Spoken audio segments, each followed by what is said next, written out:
بھائیوں اور دوستوں، اس کے اعتبار سے ہماری زندگیوں کو بارہ بڑا کرنا ہے اور اس کی صحیح قدردانی کی بنیاد پر آگے کی زندگی کی راہوں کو متعین کرنا اللہ کے کرم سے ہمارے لیے آسان کرنا ہے، برکت دی اور ایک بار پھر ایسے ایمانی اغراض کے ماحول میں اور ایک ایسے عظیم برکتوں کے خزانے اور داد دہش کو لٹانے کے مواقع پر ہمیں باحیات کرنا اور اپنی زندگی کے بارے میں کچھ پچھلے کی سوچنے کے مواقع دیے اور کچھ آئندہ کے عزائم کو ان کی بارگاہ میں پیش کرنے کے لیے آج کی اس رات میں اپنے بندوں کو خصوصیت کے ساتھ متوجہ ہونے کے اسباب عطا کرنا۔ اللہ کرے کہ یہ اسباب ہمارے حصے میں مقدر ہو گئے اور حق تعالیٰ ہم کو اس سچی طلب اور صحیح بنیادوں کے اوپر مبارک رات سے اپنی زندگی کے دور آغاز کو پھر ایک بار شروع کرنے کی اور کمر باندھ کر ان کے منشا اور ان کی مرادوں کو جاننے کی توفیق اپنے کرم سے ہمیں عطا فرمائے۔ اس لیے کہ ہمارے آقا انبیاء کے امام سید القرنین آقا نامدار تاجدار مدینہ سیدنا محمد رسول اللہ صلی اللہ علیہ وسلم نے امت کو ہر موقع کے اعتبار سے متوجہ کرتا ہے اور ہر موقع کے اعتبار سے وہ قریباً اور سلیقہ دکھلایا جس سے زندگی اپنے پروردگار عالم کے خزانوں سے حصول کا معاملہ اور عطایا کے لیے اپنی زندگی کے دامن کو مشاہدہ کرنے کے اسباب مقدر بنائے اور آپ نے قدم قدم پر ان چیزوں کے بارے میں فرمایا جہاں تک کہ آج اس بات میں بات آتی ہے کہ کبھی کبھی تمہارے رب کی طرف سے تمہارے لیے مواقع ملتے ہیں اور تم اپنے آپ کو مواقع کے اوپر متوجہ رکھو تاکہ وہ موقع تمہاری زندگی کے لیے بدلنے کا اور آگے کی زندگی کی سایہ بننے کا سبب بنتا ہے۔ اس لیے معلوم نہیں برات کا کون سا لمحہ ہے اور اس مبارک رات کی کون سی ساڑھیوں کو ان کی عطایا اور ان کی نعمتیں آگے کے لیے مخلوق سے مستقبلی اور ان کے خزانوں کا پتہ ہماری زندگی میں ہمیشہ کے لیے یادگار رکھا ہے۔ اسی لیے اللہ کے لاڈلے نبی صلی اللہ علیہ وسلم نے اس موقع پر جن باتوں کو ارشاد فرمایا ان میں سے ایک دو وہ ہیں جو اس وقت پڑھے گئے جن کا حاصل یہ کہ اللہ کے رسول صلی اللہ علیہ وسلم نے اس بات کا ذکر فرمایا کہ دیکھو جب شعبان کی بدل و شب ہوتی ہے تو یہ وہ شب ہے کہ جس کے اندر آنے والے سال کے پیدا ہونے والوں کی فہرست فرشتوں کے حوالے کر دی جاتی ہے کہ کون کون پیدا ہوں گے اور کہاں کہاں پیدا ہوں گے اور کیسے کیسے پیدا ہوں گے۔ تو پیدائش کے اعتبار سے سال بھر کے فیصلوں کا ظہور آج کی شب میں فرشتوں کے حوالے کیا جاتا ہے اور اسی طرح اس رات کے اندر جیسے پیدا ہونے والوں کی فہرست سب شانوں دکھلا دیتے ہیں حوالے کروا دیتے ہیں اسی طرح مرنے والوں کی فہرست بھی ظاہر کر دی جاتی ہے کہ کون اکیلا مرے گا، کون اکٹھا مرے گا، کون کہاں مرے گا، کس کی موت کب آئے گی۔ تو ان دونوں چیزوں سے امت کو باخبر کیا گویا پروردگار عالم کی قدرت کی گویا زندگی کے اندر ایک دام تحقیق اور تجدید کا موقع دیا گیا کہ تم پہچانو تمہارے طرف پر ایمان لائے ہو جس کے قبضے میں پیدائش بھی ہو جس کے قبضے میں موت بھی۔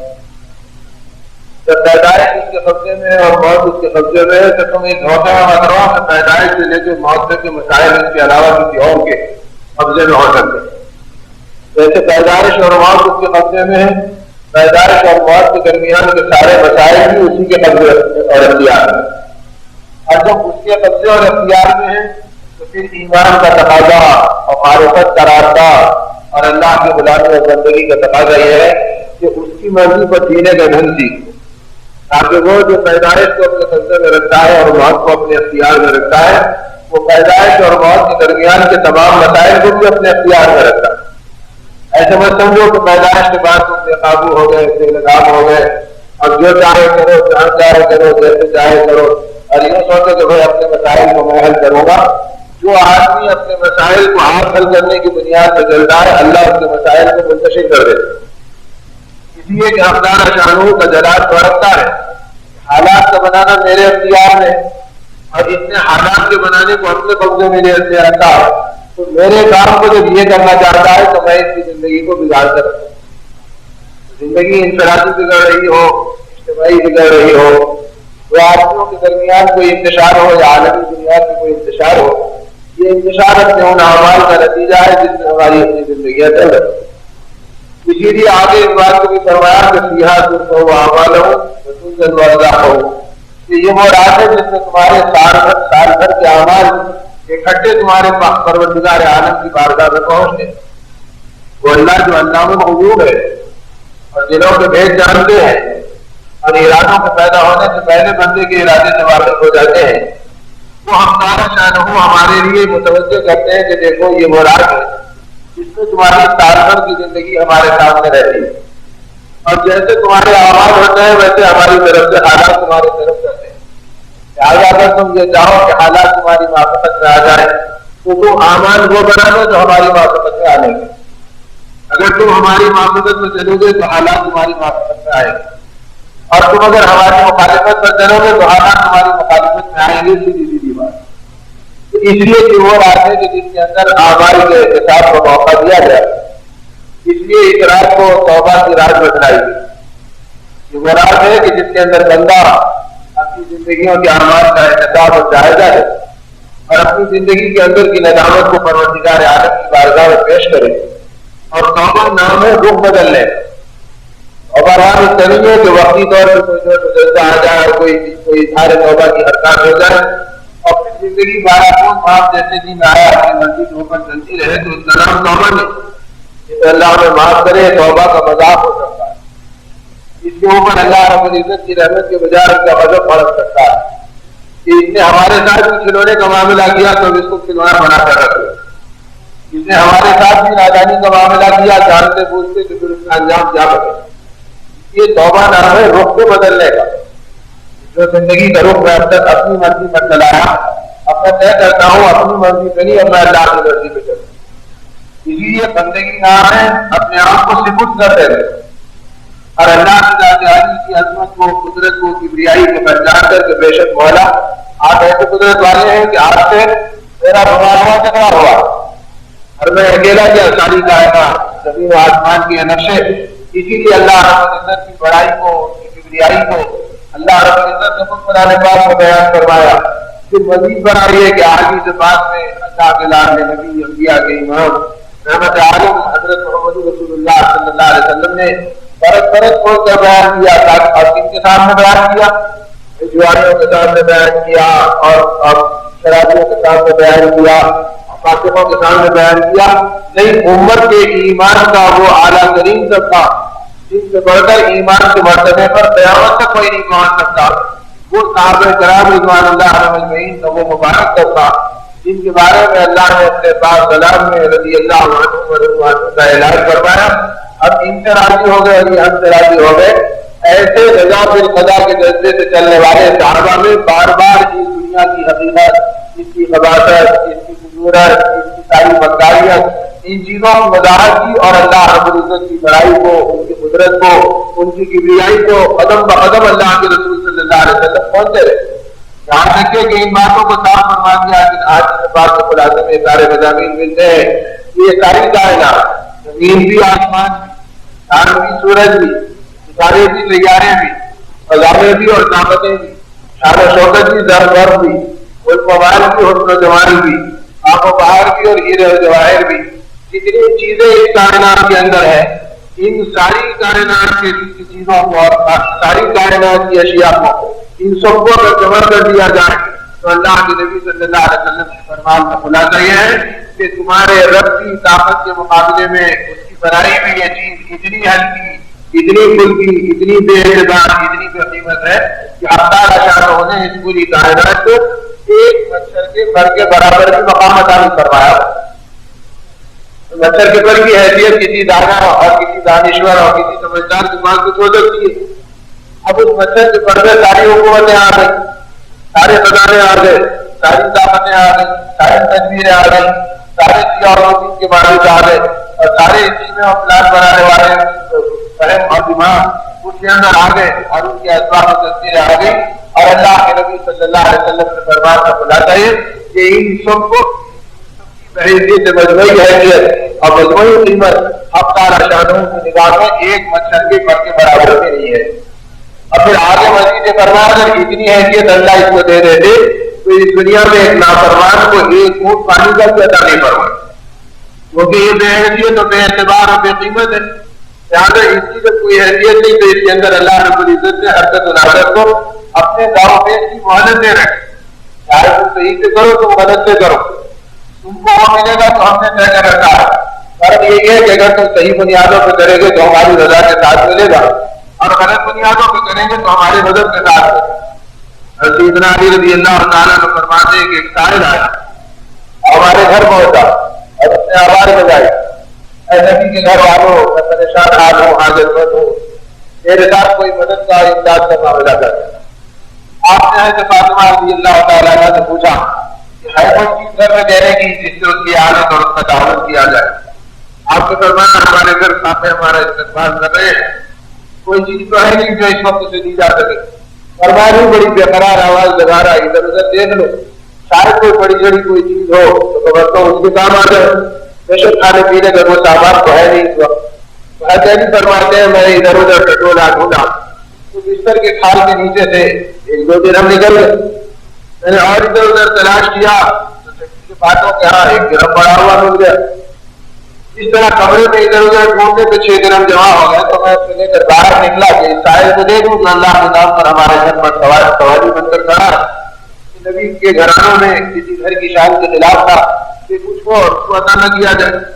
تو فرماتے جب میں باہر نکلا اس کو دینے کے لیے تو سائل دروازے سے لاپتہ ہو چکا. میں اس کو ادھر ادھر دیکھنے کے لیے قدم آگے بڑھایا تو میری سواری پاس میں کھڑی تھی، اس کے پیٹ پر سے اس کی دین رائے تھی، اس کے نظام رائے تھے. تو مجھے خیال ہوا آگے یہ اتنا بے چین اور بے قرار تھا یہ انتظار بھی نہیں کرتا تھا اور جو چیز نظر آئی اسے لے کے چل دیا. چلو کم اس کو تلاش کریں گے تاکہ اس کی بے چینی میں اس کے ساتھ آ جاؤں. زندگی میں ایمان بنا تھا اور اپنے اعمال کے بنانے والا راستہ زندگی کے اندر متعین تھا، تو اس کے نتیجے میں ظاہر اس کے اعمال سے اور دوسروں کی زندگی سے اپنے بارے میں کوئی منصوبہ نہیں بناتے، بلکہ اپنے اندر تجربہ ایسا کرو وہ جو کیا وہ تو اس کا اپنا عمل ہے. میرا کام یہ ہے کہ میں تو اس کی وہ مدد کر دوں جس نیت و جذبے سے نکلا ہوں صاحب بے قرار آنے پر. تو فرماتے ہیں کہ رضی اللہ تعالیٰ عنہ سے تلاش کرتے ہوئے چلا، چلتے چلتے مدینے کے بازار تک پہنچ گیا لیکن وہ نہیں ملا. اب بازار کی پہلی دکان پر میرے دین اور نظام رکھے ہوئے گھوڑے کے اوپر کا سامان وہاں موجود تھا، جسے دیکھ کے میں پہچان گیا کہ میری چیزیں ہیں. میں نے دکاندار سے پوچھا کہ اس کو تم نے کب خریدا؟ اس نے کہا ابھی ابھی لمحے ہوئے ایک آدمی سے میں نے اس کو خریدا. فرمایا کیسا تھا؟ تو بتایا. آپ سمجھ گئے کہ یہ وہی آدمی تھا جو میرے دروازے پہ آیا تھا. اس کے اندازے کے لیے آپ نے سوال کیا، اس کا جواب بھی مل گیا، دل کو اطمینان ہو گیا. پھر آپ نے فرمایا اچھا بتا تو نہیں تھے کتنے میں لیا؟ اس نے کہا حیدی میں نے اس کو 6 درہم میں خریدا. آج حیدی فرماتے میں نے اپنی ہتھیلی کھولی تو میرے ہاتھ میں بھی 6 درہم تھے. میں نے کہا مقدر میں تو اس کے 6 درہم تھے، خبر کرتا تو حلال سے لیتا، بے صبری نے اسے حرام کھانے پہ مجبور. تو میرے دوستوں اور میرے بزرگوں ملنا تو اللہ کی طرف سے اس دنیا میں ہر ایک کو طے ہے.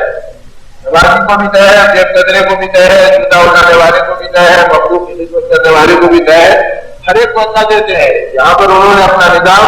دینے کا اور مادی اعتبار سے اپنے نفس و مزاج کو پھیلانے کا یہ ان کی رحمت عامہ ہے جس میں ساری مخلوق شامل ہے، اپنے بھی شامل ہے، برائے بھی شامل.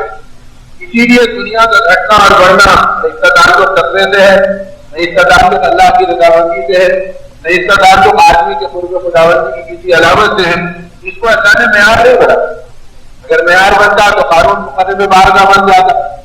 اور فرعون محبوب خدا بن جاتا اور نمرود اللہ کے ساتھ اپنے تعلق کے اندر کمال کے درجے سے معروف و مشہور ہو جاتا. لیکن اللہ نے بتلایا کہ یہ وہ چیزیں ہیں جس کو ہم نمرودی طاقتوں کو بھی دیتے ہیں اور فرعونی قوتوں کو بھی دیتے ہیں اور قارون جیسے نکموں اور نادان اور نامرادوں کو بھی ہم دے دیتے ہیں،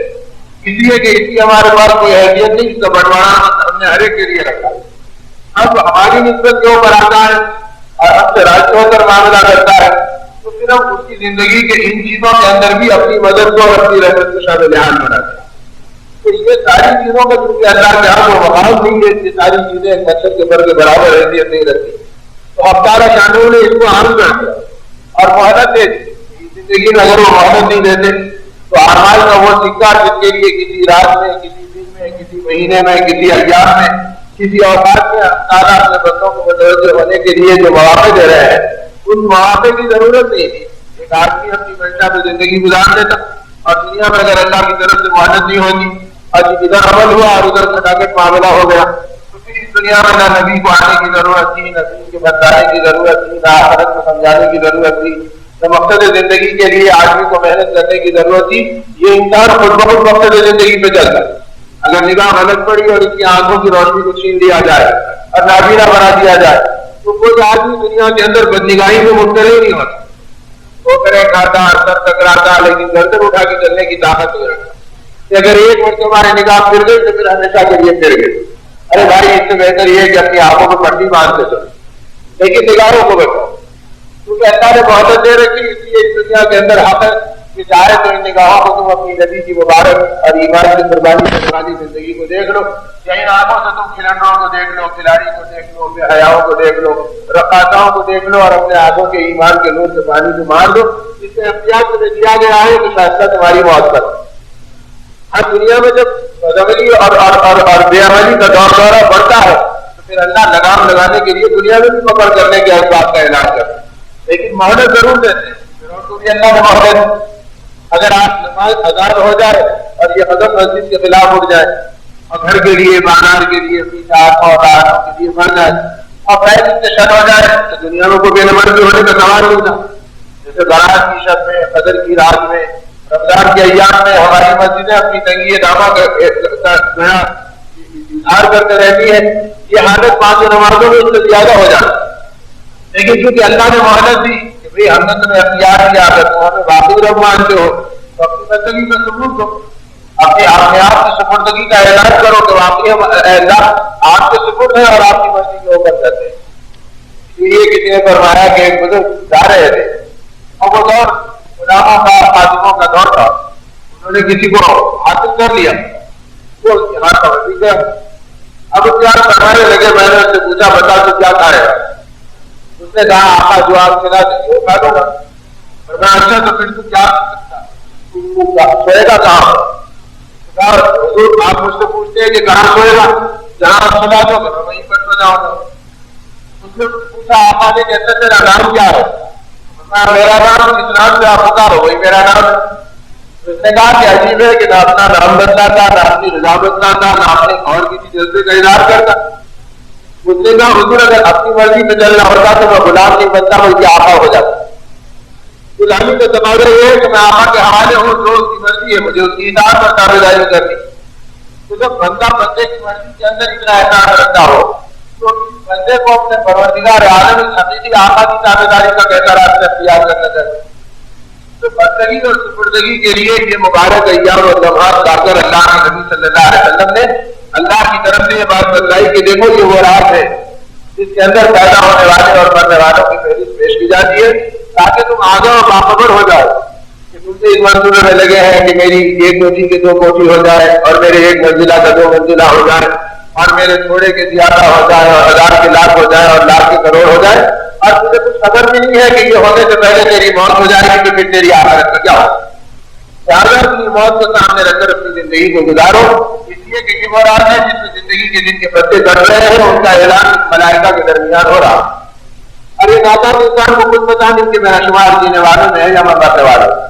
اس لیے ہم کو یہ بات بتلائی گئی کہ تم زندگی سے زیادہ موت کو سامنے رکھ کر کرو. زندگی کی کامیابی اس وقت ہے جب کہ منزل سامنے رہے. اور منزل کیا ہے؟ منزل یہ ہے کہ ایک آدمی ہر دن اپنی موت سے قریب ہو رہا ہے، زندگی سے دور ہو رہا ہے.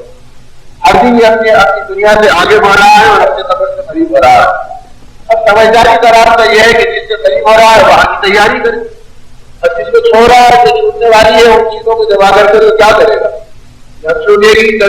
نکل جائے گی اپنے قبضے سے. اس لیے فرمایا کہ اس دھوکے میں اپنے آپ کو مت گزارو بلکہ یہ دیکھو کہ یہ وہ رات ہے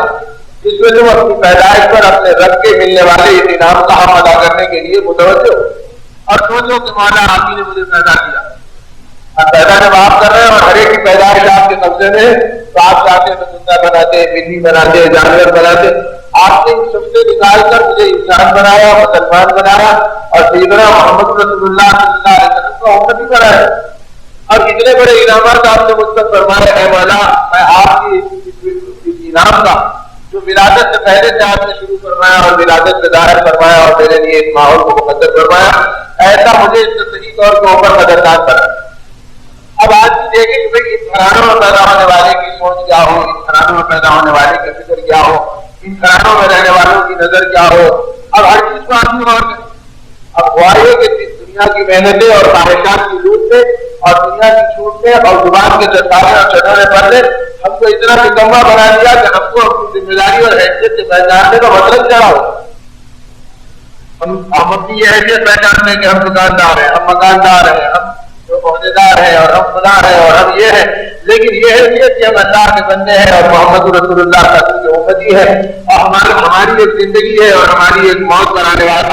والا بڑا راستہ ہے، اس کے لیے ہم نے کیا تیاری کی؟ تو کی اپنی بنیادی حیثیتوں کو پہچاننا، جس کے اندر اگر آپ نے اپنی حیثیتوں کو کھلا دے تو کھلا سکتا، لیکن یہ حیثیت وہ ہے کہ جس سے بھولنے کی کوئی گنجائش اس میں نہیں دی۔ ایک آدمی سوچ سکتا ہے کہ بھائی ٹھیک ہے، جب تک دکان میں بیٹھا میں دکاندار رہا ہوں، اب گھر میں آ گیا تو بچوں کا باپ ہوں، اس کے ساتھ کوئی چیز پہناؤں، اس کی کوئی تربیت کا کام کروں، اس کے بیچ میں توقع گزارا، اب بیوی کا شوہر ہوں، اس کے دکھ درد کو، اس کے حقوق کو، اس کی ضرورتوں کو رہ جاؤں، میں محلے میں ہوں تو میں کسی کا چھوٹا کسی کا بڑا ہوں، اس کے ساتھ اپنی زندگی کے کردار کو، رہن کو، اخلاق کو، اپنی زندگی کے اس طریقے کو پیدا کروں۔ لیکن ان چیزوں کو تو آدمی بدل سکتا ہے، اپنی اصلی حیثیت کے بارے میں سے کوئی گنجائش نہیں دیتے کہ جناب اب چھٹی ہو گئی، جب چھٹی ہو گئی، یہاں تک کہ ان کی حیثیت کو اتنا بنایا گیا کہ یہ بیت الخلا گیا ہو، اس عورت کے لیے بیٹھا ہو، آدمی سے یاد آ گیا کہ ارے میں تو قبلے کے رخ پہ بیٹھ گیا، اس نے بیٹھے بیٹھے قبلے کے احترام میں ذرا سا اپنا رخ پھیر لیا۔ اللہ کے نبی صلی اللہ علیہ وسلم کے فرمان کا خلاصہ یہ ہے اس کی اس ادا پر اللہ اس کی مغفرت کا اعلان کرتے ہیں، دیکھو جی اس نے ہماری عزت پر ہمارے کعبے کا احترام، تو یہ وہ حیثیت ہے جسے طہارت کے وقت بھی نہیں بلایا جا سکتا، دین کے بستر پر بھی اس کو نہیں بلایا جا سکتا۔ اور آج ماتم اور غم یہ ہے کہ جو ظالمانہ سلوک ہم نے ایمان اور اسلام کے ساتھ، اپنے انجام اور اعمال کے ساتھ، اپنے رب کی اطاعت اور نبی کی محبتوں کے ساتھ کیا، اتنا ظلم ہم نے زندگی میں کسی اور کے اوپر ہمیں کچھ ہوش ہی نہیں رہا کہ لگام زندگی ہماری چل رہی ہے۔ اور یہ مبارک رات وہ ہے جو ہماری زندگی کو بالگام بنانے کے لیے احتساب کی رات ہے کہ دیکھو تمہاری پیدائش ہے، تمہاری موت کا خالق اور مالک تمہارا رب ہے، اور اسی کی رضا کے لیے اس پیدائش سے موت تک اس درمیان کی زندگی میں بھی تم اسی کی طرف متوجہ رہو، اس کے احکامات کو سامنے رکھو، اس کی منشا کو سامنے رکھ کر اپنی زندگی کو گزارو، تاکہ تمہاری حیثیت کو بتا دے کہ تم کیا ہے۔ اور جب ان حیثیتوں کو سوچنے والوں نے سوچا اور بنانے والوں نے بنایا تو میں کر رہا تھا کہ ہماری محنتیں بدل گئی تو ہم سمجھے کہ ہم نے کسی کے لیے ہے، اور کسی کی زندگی میں ایسی کوئی کیفیات ایمان کی، اعمال کی، اخلاق کی، اللہ کی رہبری مدد کی آ گئی تو ماشاء اللہ یہ اللہ والا ہے۔ ارے پوری امت اور ہر ایمان والے کو اللہ والا بنایا گیا، ہر ایمان والا اللہ والا ہے اور ہر اللہ والے کو ایمان والا بن کر اپنی زندگی گزارتا ہے۔ حضرت نظام الدین اولیاء رحمۃ اللہ علیہ اپنے بارے میں فرماتے ہیں کہ میں بچہ تھا اور ہماری اما جان کا معمول یہ تھا کہ جب ہمارے گھر میں کھانے پینے کا سلسلہ ختم ہو جاتا اور کھانے کے لیے کوئی دانہ بھی نہیں رہتا، کھانے کی نوبت آ جاتی، ہماری ماں یہ اعلان کرتی کہ بچوں آج تم اللہ کے مہمان بنا دیے، تو فرمایا بس اس بات کو سن کر ہم پورا نہ سماتے اور بے قابو ہماری لذت اور ہماری راحت اور ہمارے شوق کی کیفیات عام دنوں سے زیادہ ابل جاتی۔ ملک بزرگ سے فرمانے کہ میں جا رہا تھا، راستے میں دو بچوں کو دروازے پہ کھڑا دیکھا اور غیر معمولی خوشی میں منہمک ہے، ایک دوسرے کے ساتھ کوئی بے قرار کیفیت کا اظہار کر رہے ہیں، تو روز ہی ان بچوں کی مدانت کو، ان کی سنجیدگی کو دیکھتا تھا۔ آج ان کی کیفیت والہانہ کو دیکھ کے میرے قدم پھیر گئے۔ اب میں نورانی بچوں کو دیکھ کر متوجہ ہو کر کہا کہ صاحبزادو کیا بات ہے، آج غیر معمولی تم خود نظر آ رہے ہیں؟ فرمایا ایک دم انہوں نے بے اختیار جواب میں کہا کہ حضرت آپ کو پتا نہیں آج ہمارے گھر نبی کے مہمان آئے ہیں، اس لیے ہم بہت خوش ہیں۔ فرمایا ان معصوم بچوں کی تازہ روی کے ساتھ یہ کہنا میری طبیعت کو اور بے چین کر دیا، اور میں بے اختیار ہو کر کہا کہ اے پیارے بچوں اس زمانے میں اور نبی کے مہمان کسی کے گھر آ سکتے ہیں تو کیا ہم کو بھی ملاقات کی کوئی سعادت ان سے مل سکتی ہے؟ تو فرمایا کہ خوشی کے مارے ان کے چہرے چمک رہے تھے اور آنکھوں میں آنسو پھیر رہے تھے۔ انہوں نے ہماری طرف متوجہ کر کہا ہمارے گھر میں پاپا ہے اور پاپا نبی کا مہمان ہوا کرتا. اس خوشی میں ہم اپنے آپ کو سرور کے اندر والہانہ طور پر ہے کہ ہمارے کو نسبت ہے کہ اللہ نے ایسا ان کا نسبت بنا دیے کہ اپنے محبوب نبی کے گھر سے ہمارے گھر کو نسبت ہے. تو کبھی جب قرینہ اور طریقہ ایمان کی بنیاد میں جینے کا ملا تھا تو پاپوں میں اللہ کی رضا کو اور نبی کی نسبتوں کو ڈھونڈنا آسان تھا. اور جب وہ ختم ہو گیا تو پاپوں کو کیا ڈھونڈتے کافی کر اللہ کا فکر کرنا مشکل ہو. اور اپنی زندگی میں اللہ کی مسجد میں بیٹھ کر اور اللہ کے گھر میں بیٹھ کر اللہ کو پہچاننا مشکل ہوگا. تو جب تک جی لگے اور جب تک بیٹھے جب جی نہیں لگا اس کے جب یہ کیا ہوگا تب جی نہیں لگ رہا. ارے بھائی جب سے ہم غلام ہیں اور ہم کو غلامی میں زندگی گزارنا ہے, ہم بازار میں ہو, ہم گھر میں ہو, ہم دفتر میں ہو, ہم بستر میں ہو, ہمارا تو جی ہمیشہ اللہ ہی سے لگا رہے اور کس طرح کے. لیکن اس وقت ہے جب ہم اللہ کو پہچانیں گے بھی تو وہ پہچان سے اس امت کے اندر جب ایمانی قرینہ ملا تھا نظامتی اور فرماتے کہ ہم خوشی سے کھولے نہیں سماتے. اور کبھی کبھی مہینہ گزرتا, 2 مہینے گزر جاتے اور گھر میں پاکی کی نوبت نہیں آتی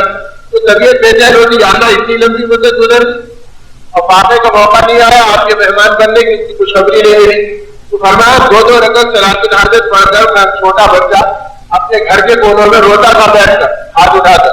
اور اللہ سے مانتا تھا کہ اللہ وہ خوش نصیب تب آئے گا جس دن ہمارے گھر کھانے کا آخری دانہ ختم ہو جائے. اور اس کے بعد ہم اپنی ماں کی مبارک زبان سے سنیں گے کہ ہم آپ کے مہمان بنا دیے گئے. مانا آپ کی عزت کی نسب آپ کے مہمان بننے کی اس اطلاع میں جو لذت ہے وہ مرمت غذاؤں میں وہ راحت نہیں. تو کبھی باتوں میں اللہ کی مہمانی کو پہچاننا گود کے بچوں کو شعور ملا تھا. اور آج بننے والے مسلمان کو اللہ کی رضامندی کا راستہ نظر تو جو جی میں آ کر لو, جب جی میں آ کر لو, جب جی میں آ کر لو اور سب ٹھیک ہے الحمدللہ ہماری زندگی گزر. تو میرے بھائیوں اور میرے بزرگوں یہ وہ ایام ہے اور یہ وہ ساتھ ہے اور یہ مبارک پرنور رات ہے جس کو برات کی رات, توبہ کی رات, بیزارگی کی رات, اپنی بدعمالیوں کے نفرت کا اقرار کر کر اللہ کی رضامندی کے رحمتوں کے آغوش میں چلے جانے کی رات, یہ سارے مبارک عنوانات جو اس رات کے ساتھ اختیار کیے گئے یہ اس لیے ہے کہ اللہ پاک اپنے بندوں کو چاہتے ہیں کہ ان کو جائزے کے ساتھ اپنی زندگیوں کے رخ کو پلٹنے کا ایک موقع توبہ کے ذریعے سے اپنا رخ بدل لیں اور اب تک جس رخ پہ چلتے رہے اس رخ کو چھوڑ,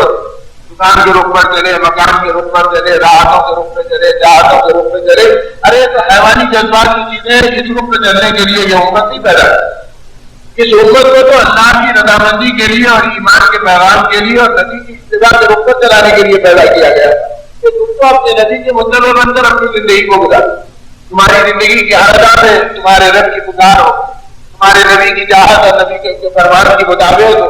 اور اس طریقے سے جینے کا قرینہ زندگی کے اندر بھی. صاحب کرام عثمان اجمعین کی زندگی میں یہ اطاعت کا اور یہ اتباع کا رخ کس طرح سے آ رہا تھا. یہاں سے ابو طلحہ ایک صحابی ہے فرماتے ہیں کہ مسجد نبی کے قریب بنو غنم کی ایک گلی تھی اور اس گلی سے میں گزر رہا تھا اور میرے سر پر لکڑی کا گٹھا رکھا ہوا تھا اور وہ مسجد نبی کے پڑوس میں بھی اللہ کے نبی صلی اللہ علیہ وسلم نے ایک آواز لگائی. یہاں سے ابو طلحہ ایک صحابی ہے فرماتے ہیں کہ مسجد نبی کے قریب بنو غنم کی ایک گلی تھی اور اس گلی سے میں گزر رہا تھا اور میرے سر پر لکڑی کا گٹھا رکھا ہوا اور وہ مسجد نبی کے پڑوس میں بھی اللہ کے نبی صلی اللہ علیہ وسلم نے ایک آواز لگائی. مسجد میں بیٹھنے والے صحابہ کرام جو ادھر ادھر سے فرمایا ہے ایمان والو بیٹھ جاؤ. تو بیٹھنے کا حکم دیا تو جتنے کھڑے تھے سب بیٹھ گئے. اپنی مجلس ہوئی, حضور اکرم صلی اللہ علیہ وسلم کے ارشادات اور اللہ کے احکامات سنائے گئے. یہاں تک کہ مسجد ختم ہوئی اور صحابہ کرام کو اجازت ملی کہ تم جاؤ. اب جب مسجد ختم ہوئی صحابہ نکلے تو کہتے ہیں جب ہم باہر نکلے تو مسجد کی گلی میں ہم نے ابو طلحہ کو دیکھا کہ سر پہ لکڑی کا گٹھا رکھا ہوا ہے اور وہ بیٹھے ہوئے. ہم نے کہا ابو طلحہ یہاں پر کیسے بیٹھ گئے؟ تو فرمایا اللہ کے نبی کی آواز میرے کانوں میں آئی کہ ایمان والو بیٹھ جاؤ. تو میں سوچا کہ اس کے بعد یہ قدم آگے بڑھوں گا تو میں نبی کے مطابق اور امت کی قرار دیا جاؤں گا یا نہیں قرار دیا جاؤں گا. تو میں وہیں بیٹھ گیا. فرمایا وہ تو مسجد میں رہنے والوں کو آپ نے فرمایا. تو فرمایا میرے کان میں یہ بات نہیں پڑی کہ مسجد میں رہنے والے بیٹھ جاؤ. میرے کان میں تو یہ آواز پڑی کہ اے ایمان والے بیٹھ جاؤ, کیونکہ میں اللہ اور اس کے رسول پر ایمان لے آ رہا, لہٰذا آواز آتے ہی نہیں. تو کبھی اتباع کا راستہ اور اطاعت کا راستہ اس امت میں یہاں تک پڑا. تو میرے دوستوں اور میرے بزرگوں اصل میں یہ مبارک رات ہے کہ جس کے اندر آدمی اپنے درمیانی زندگی کے بارے میں ٹٹولے. پیدائش سے جو زندگی ملی اور موت تک کی جو زندگی ہے اس کے اندر میں نے اپنا خالق، اپنا مالک، اپنا رازق، اپنا رب، اپنا محافظ، میں نے اللہ ہی کو مانا یا اللہ کے غیر کی طرف میرا دل میلان کر دیا؟ جتنا میں غیروں کی خوشامد اور ان کی چوکھٹوں پہ پڑا رہا، اتنا اللہ کی چوکھٹ پہ پڑے رہنے کا مجھے کوئی موقع ملا ہے نہیں۔ اور جب ایمان کا کمال آتا ہے تو صرف یہ کہ ہم غیر کی چوکھٹوں پہ نہیں پڑتے ہیں، بلکہ اللہ پاک بادشاہوں کے تخت و تاج ایمان والوں کی ٹھوکروں میں ڈالتے ہیں، اور ڈالے ہیں صحابہ کے دور اور ڈالے ہیں اولیاء امت کے زمانے میں۔ کہ ہر ایمان والا جب ایمان کے کمال اور شباب پر آیا ہے تو دنیا کی طاقتیں ان کے قدموں میں آ کر پڑی۔ کسی اللہ والے کے بارے میں، کسی ایمان کے کمال پر رہنے والے کے بارے میں یہ بات نہیں ملے گی کہ یہ دعا والا، یہ اللہ والا، یہ تقوی والا مال والوں کے دروازے پر اپنی ضرورت کے لیے گیا ہو۔ اور تاریخ اس سے بھری پڑی ہے کہ جب مال والوں کا حالات آئے تو وہ ایمان والوں اور دعا والوں کے دروازے پہ آئے کہ آپ کی دعا کے بغیر ہمارا کام نہیں۔ تو جب زندگی میں ایمان کا کمال ملتا تو اس کے اثرات بھی اللہ دنیا میں ظاہر کرتا، اور ہر دور میں ہوئے، صحابہ کے دور میں ہوئے اور یہ امت کی زندگی میں ہوئے، اور آج تک اللہ کی شان یہ تو ہو رہے ہیں، اور قیامت تک اللہ اپنی قدرت کا نظارہ کرائیں گے کہ جو نسبت سے چلے گا اللہ اس کے ساتھ اپنی نسبت کی شان ظاہر کرتا۔ اللہ جیون رحمۃ اللہ علیہ کے بارے میں آتا، جو عالمگیر رحمۃ اللہ علیہ کے استاد اور دلی کی جامع مسجد کے خطیب تھے شاہجہاں کے دور۔ جب جمعہ کا خطبہ دینے کے لیے دلی کی جامع مسجد میں سیڑھیاں چڑھے تو دوسرے دروازے سے حادثہ وقت شاہجہاں نمودار ہوا، اور اس کے جسم پہ ریشم کا کپڑا چک چک چمک رہا تھا اور وہ اسی میں ملبوس تھا، اور اس نے آگے بڑھ کر کہا ملا جیون تمہارا فتویٰ کیا ہے؟ اس لیے کہ اسلام میں سونے کے پہننے کو اور ریشم کے پہننے کو مردوں کو حرام قرار دیا گیا کہ تمہارے لیے زیب و زینت کی چیز نہیں۔ اور یہاں کہنے والوں نے مصاحبین نے کہہ دیا کہ جہاں بنا آپ پہ کیا گبرانے کا ہے، اور آپ پہ کیا احترام ہونے کا ہے، اور آپ کے اوپر کیا اثر پڑنے کا ہے، آپ تو یہ ہے اور وہ ہے اور چنا ہے اور چنی ہے، لہٰذا آپ کے لیے گنجائش ہے کہ آپ پہن سکتے ہیں۔ اور شاہجہاں نے اس کو پہن لیا، اور پہننے کے بعد آگے جو ملا جیون سے نظر پڑی تو کہا ملا جیون تمہارا فیصلہ فتویٰ کیا ہے؟ اسے پہننے کی اجازت اور پہننے کی گنجائش ہے یا نہیں؟ میرے ساتھ تو کہنے والوں نے کہہ دیا اور فتویٰ دے دیا اور میں نے اس کو استعمال کر دیا۔ ملا جیون رحمۃ اللہ علیہ نے ایک لمحے کا تعاون کیا اور فرمایا اگر خطبے کے دینے میں تھوڑے وقت کی دیری کو گوارا کیا جا سکتا ہے تو میں اس کا جواب ابھی دے دوں گا۔ عائشہ نے کہا ٹھیک ہے، تھوڑی دیر کی گنجائش ہے تو جب تک وقت دینا چاہو لے سکتے ہو۔ ملا جیون رحمۃ اللہ علیہ فوراً الٹے پاؤں واپس لوٹے اور مسجد کی سیڑھیوں سے اتر کر اپنے جھوپڑے میں گئے، اور جانے کے بعد اپنی بیوی بچوں کو جمع کیا اور جمع کر کے کہا کہ میں تمہیں وصیت کر رہا ہوں، ہو سکتا ہے کہ آج کی ملاقات ہماری آخری ملاقات ہو، اس لیے کہ حق بات مجھے بادشاہ کے مقابلے میں کہنا ہے، اس کے نتیجے میں میری شہادت ہو سکتی ہے، مجھے میری گردن کو سر قلم کیا جا سکتا ہے، تو اس لیے میں تمہیں کچھ نصیحت اور وصیت کرنے کے لیے آ گیا۔ اپنے گھر والوں کو وصیت واپس لوٹ کر مسجد میں آئے اور منبر پہ چڑھ کے اعلان کیا کہ مجھ سے سوال کیا گیا اور میں اس کے جواب تم کو یہ دے رہا ہوں، سبھی سن لو کہ ریشم کا پہننا حرام ہے، اس کا فتویٰ دینے والا اور اس حرام کو حلال سمجھ کر قبول کرنے والا دونوں کے دونوں واجب القتل ہے، ان کا قتل کر دینا حلال۔ اور دلی کی جامع مسجد میں کوحرام بچ گیا، شاہجہاں کے پیروں تلے زمین سرک گئی، وہ گھبرا گیا کہ کہیں عقیدت کے اس ماحول میں میرے اوپر کوئی معاملہ نہ ہو جائے، وہ دوڑے ہوئے اپنے گھر کی طرف تیزی سے نکل گئے، یہاں تک کہ غصے میں آ کر اس نے ملا جیون کی گرفتاری کا حکم نامہ جاری کیا۔ عالمگیر رحمۃ اللہ علیہ بچے ہونے اور شاگرد ہونے کی حیثیت سے سارے منظر کو دیکھ رہے تھے، آپ دوڑے ہوئے اپنے استاد کی محبت میں چلے آئے اور آپ نے ملا جیون رحمۃ اللہ علیہ کو دیکھا کہ وہ نماز سے فارغ ہو کے آئے ہیں، کچھ بچے بیٹھے ہیں، ان کو وہ قرآن سکھلا رہے ہیں اور ان کو دین کی باتیں بتلا رہے ہیں۔ فرمایا حضرت آپ کو کچھ پتا ہے کہ ابا نے کیا کیا؟ فرمایا کیا کیا؟ تو کہا آپ کے حکم گرفتاری کا حکم نامہ جاری کیا، کہہ رہے کہ کہیں آپ کا قتل نہ ہو جائے، بہتر یہ کہ آپ کہیں روپوش ہو جائیے۔ اتنا کر کے ہی عالمگیر رحمۃ اللہ علیہ فرماتے ہیں میرے استاد ملا جیون کے چہرے کا رنگ بدلا اور جلال میں آپ نے فرمایا اچھا اگر تیرے باپ کو اپنی حکومت سے ناز ہے تو ہم کو اپنے مولا پہ ناز ہے، تو کس دھوکے میں پڑا ہے کہ میں اپنی حکومت کے بلبوتے پہ جو چاہے کر لوں۔ فرمایا اگر وہ اپنے ہتھیاروں پہ بھروسہ کرتا ہے تو ہمارے یہاں بھی ہتھیار ہے، اور اپنے شاگردوں سے کہا جاؤ ہمارا ہتھیار لے گا، جیسے استاد ویسے شاگرد، اور شاگرد دوڑے ہوئے گئے اور ایک مٹی کا لوٹا پانی کا بھرا ہوا اور ایک مسواک کی لکڑی لے کے آ گئے اور کہا حضرت آپ کے ہتھیار آ گئے۔ مطلب یہ وہ ہتھیار ہے جس کو انبیاء کے امام سیدنا محمد رسول اللہ صلی اللہ علیہ وسلم نے مومن کے ہتھیار بدلا۔ وما ہم ایمان والے اعمال کے ہتھیار سے کام لیتے ہیں تو فوراً اردو کے لیے بیٹھ گئے. اب عالم کی سمجھ گئے ابھی اللہ کا ولی مسلح پہ بیٹھے گا اور اس کے ہاتھ اگر میرے باپ کے خلاف اٹھ گئے تو نسلوں کی زندگی تباہ ہو جائے. وہ دوڑے ہوئے یہاں سے اٹھتے اٹھتے اپنے باپ کے پاس. اب آپ کو کچھ پتا بھی ہے کہ میرے استاد کیا کر رہے ہیں اور میں کیا کر رہے ہیں. آپ گھبرا گیا اور ان کی محبت میں گیا اور یہ ساری چیزیں بیان کی. وہ کہہ رہے ہیں کہ اگر تیرے باپ کو حکومت میں نہ رہے تو ہم کو اپنے اولاد سے ناز. اگر وہ اپنے ہتھیاروں پہ بھروسہ کرتا ہے تو ہمارے ہاں بھی ہتھیار ہے. یہ کہہ کر وہ وضو کرنے بیٹھ گئے ہیں. ہو سکتا ہے کہ تھوڑی دیر میں مسلح پہ بیٹھ جائیں اور اگر ان کے ہاتھ سے اللہ کی بارگاہ میں اٹھ گئے آپ کے خلاف تو ہماری نسلیں تباہ ہو جائیں. بس اس کی طبیعت سے جو کپکپاہٹ اور حیبت آ رہی ہے اس لیے کہ ایمان کی کوئی شمع اور ایمان کا کوئی حصہ ان کی زندگیوں میں موجود تھا.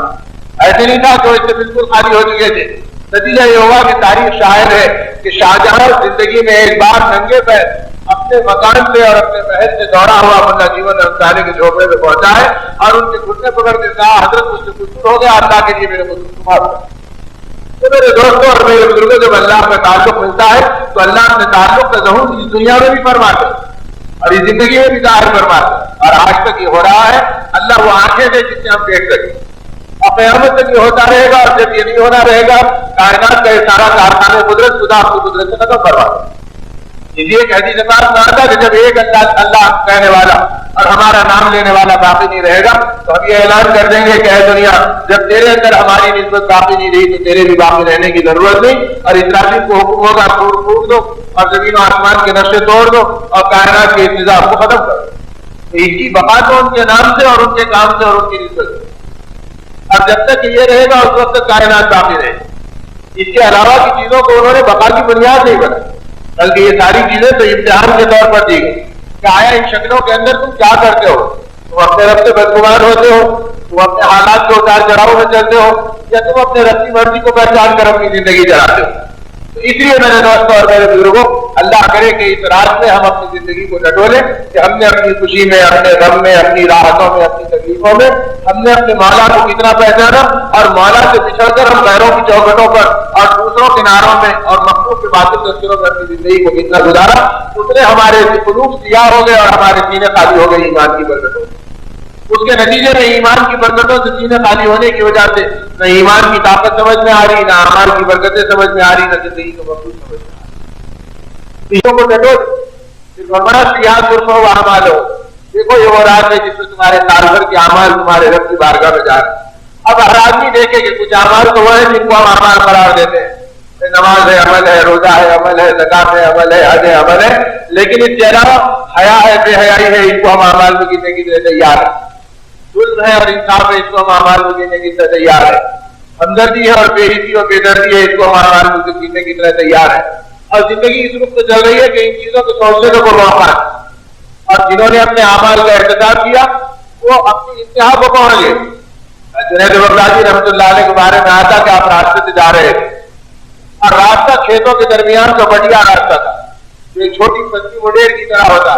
سیدھے بائیں کھیتوں کا پانی ہے, کیچڑ ہے, اس کے اندر کی چکنائی ہے, دری ہے, اور بیچ کے مڈیر سے آدمی اپنا راستہ طے کرتا تھا. فرمایا اس راستے پر میں اپنا قدم رکھ رکھ کے چل رہا تھا اور جب میں چل رہا تھا تو بالمقابل میں نے دیکھا کہ سامنے سے کتا بھی اسی مڈیر میں چلے آ رہا ہے. اب میرے دل میں خیال ہوا کہ تھوڑی دیر میں ہمارا سامنے میں رک گیا تو وہ بھی رک گیا, میں اس کی طرف دیکھا تو وہ بھی میری طرف دیکھنے لگا. فرمایا مان مجھے خیال آیا ہے کہ یہ بھی تیری مخلوق ہے اور میں بھی تیرا بندہ ہوں, تیری مخلوق میں ہوں. یہ تیرا کرم ہے کہ تو نے اس کو کتا بنایا اور مجھے انسان بنایا اور نبی کا امتی بنایا. اس کا شکرانہ ہے کہ میں تیری مخلوق کے ساتھ وہ ہمدردی کا معاملہ کر. یہ کہہ کہ فرمایا میں کیچڑ میں اترنا گوارا کر لیا اور اس کو راستہ دے. جب وہ آگے بڑھ گیا تو پھر میں اپنے پیروں کو کیچڑ میں لپت ہو گئے تھے اس میں سے نکالا اور پھر راستے پہ آگے بڑھا. فرماتے جب قدم آگے بڑھا تو پلٹ کر میں دیکھا کہ کتا کہاں تک چلے گیا. تو جب میں پلٹ کر دیکھا تو کتے نے بھی گردن پلٹا کے مجھے دیکھا.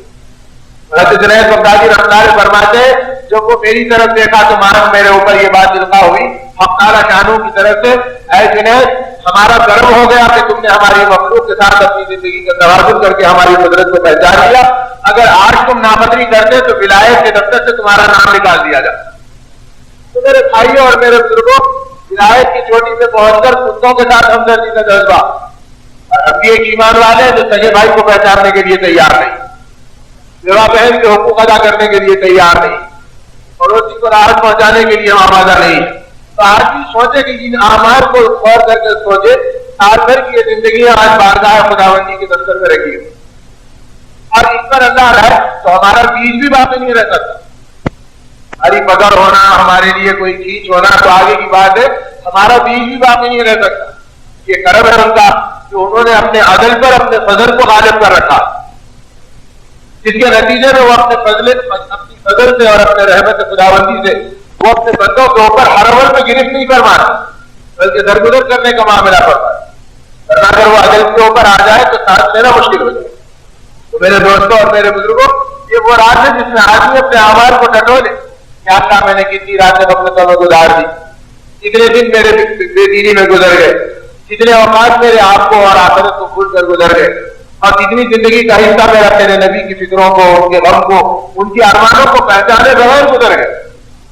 جائے کہ ان کا غم ہمارا غم بنتا, ان کی ارمانیں ہماری ارمان بنتی, ان کی تمنا ہماری تمنا بنتی, اور ہم اپنے محبوب نبی کی بے چینیوں کو سامنے رکھ کر کہ آپ کیا تھے, کس سب کو لے کے چلے, کن فکروں کے ساتھ چلے, اسے سامنے رکھ کر ہم چلتے. آج تو میرے بھائیوں اور میرے بزرگوں ان چیزوں کا تصور بھی نہیں رہا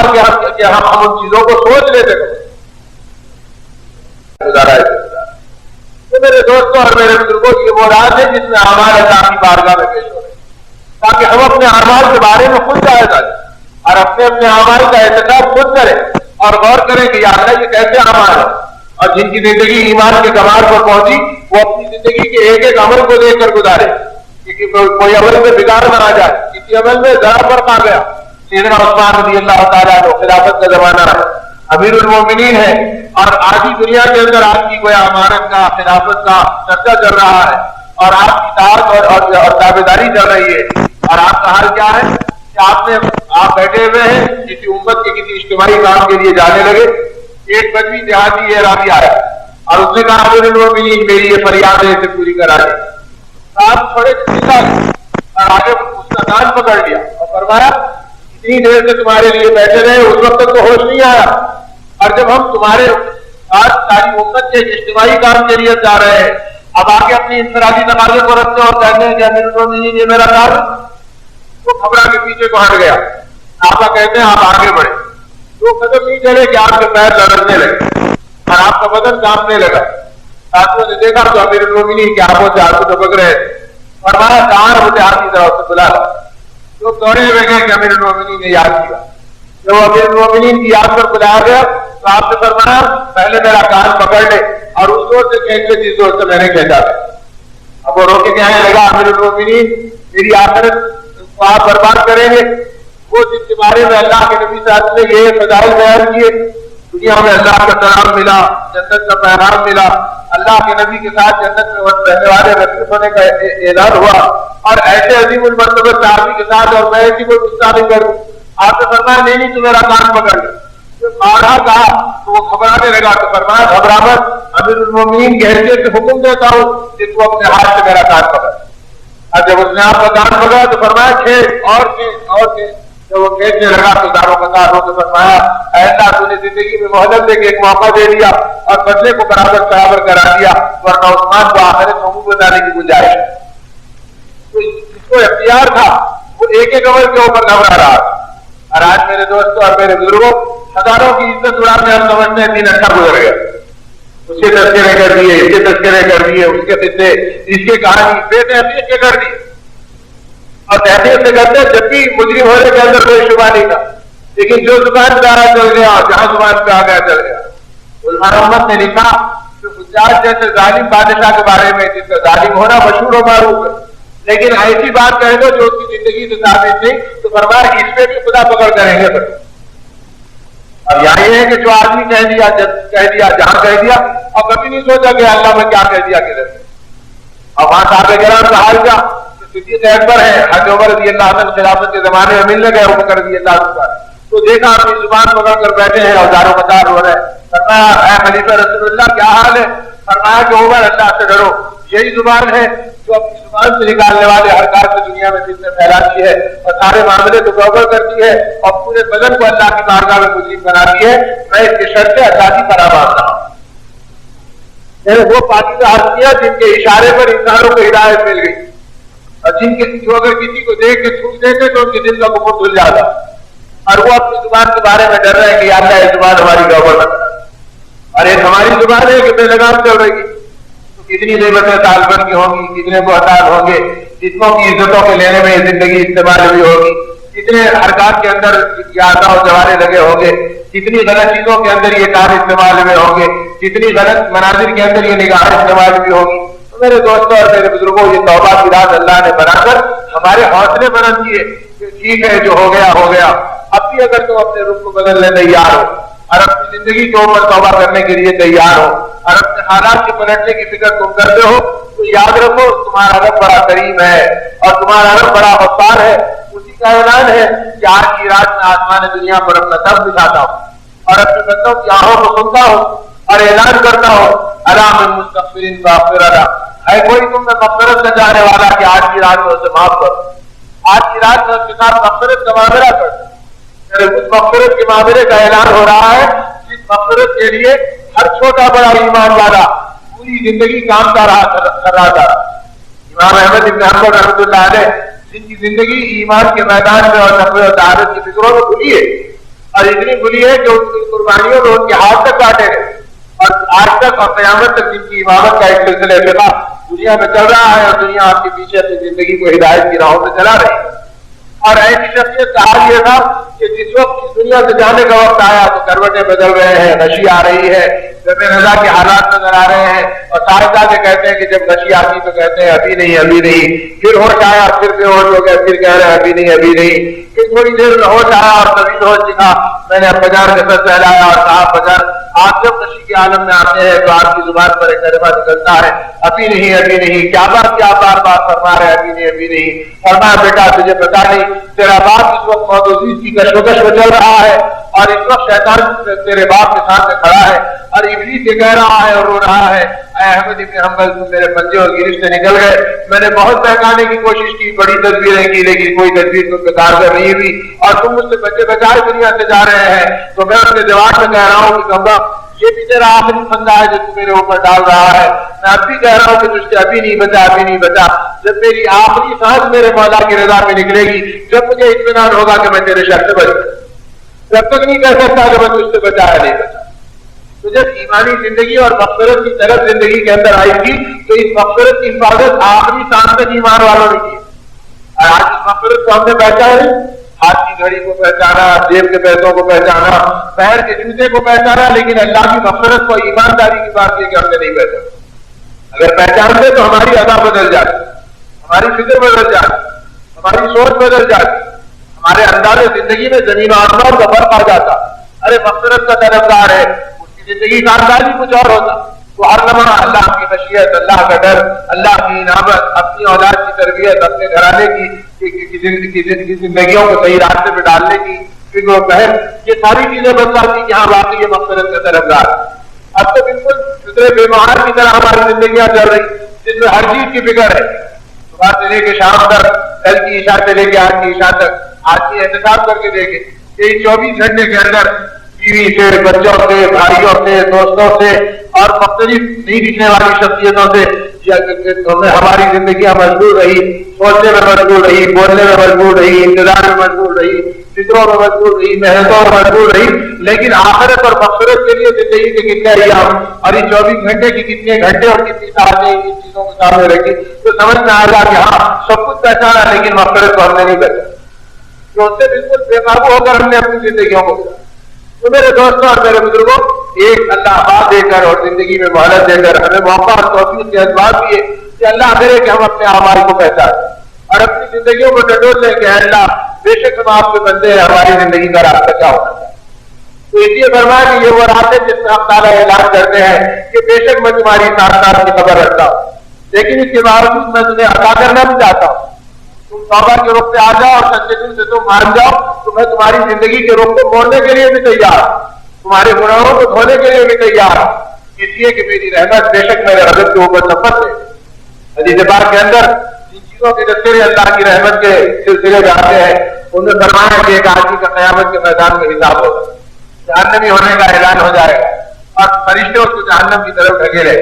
وہ چلے گا اور پھر رک جائے گا، اور گردن بڑھا کے پھر دیکھے گا، پھر فرشتے ڈھک لیں گے کہ ارے وقت ابھی آگے نہیں بڑھتا، چل کر پھر وہ چلے گا، ڈھکیلنے پہ پھر رک جائے گا، پھر پلٹ کے دیکھے گا، پھر وہ فرشتے پوچھیں گے بار بار کیا دیکھ رہا، تو اس وقت ساری اللہ کی مشیت ہوگی، تو اللہ اس کو دکھانا چاہیں گے آپ کی یوم محشر میں، تو اپنے بندے کو یہ توفیق بھی دیں گے، طاقت بھی دیں گے، پھر وہ فرشتوں سے کہے گا تم مجھ سے پوچھتے ہو کہ بار بار پلٹ کے کیا دیکھ رہے ہیں، دنیا میں نے سنا تھا کہ میرے رب کی رحمت اس کے غضب کے اوپر سبقت لے جاتی ہے، میں ابھی اللہ کی رحمت سے مایوس نہیں ہوں، میں پلٹ کے دیکھ رہا ہوں کہ شاید رحمت اب آئے گی، جب آئے گی اب تعالیٰ کی رحمت جوش میں آئے گی، اللہ فرمائیں گے اس کا روپ بدل دو اور جہنم سے ہٹا کے جنت کی طرف جاؤ۔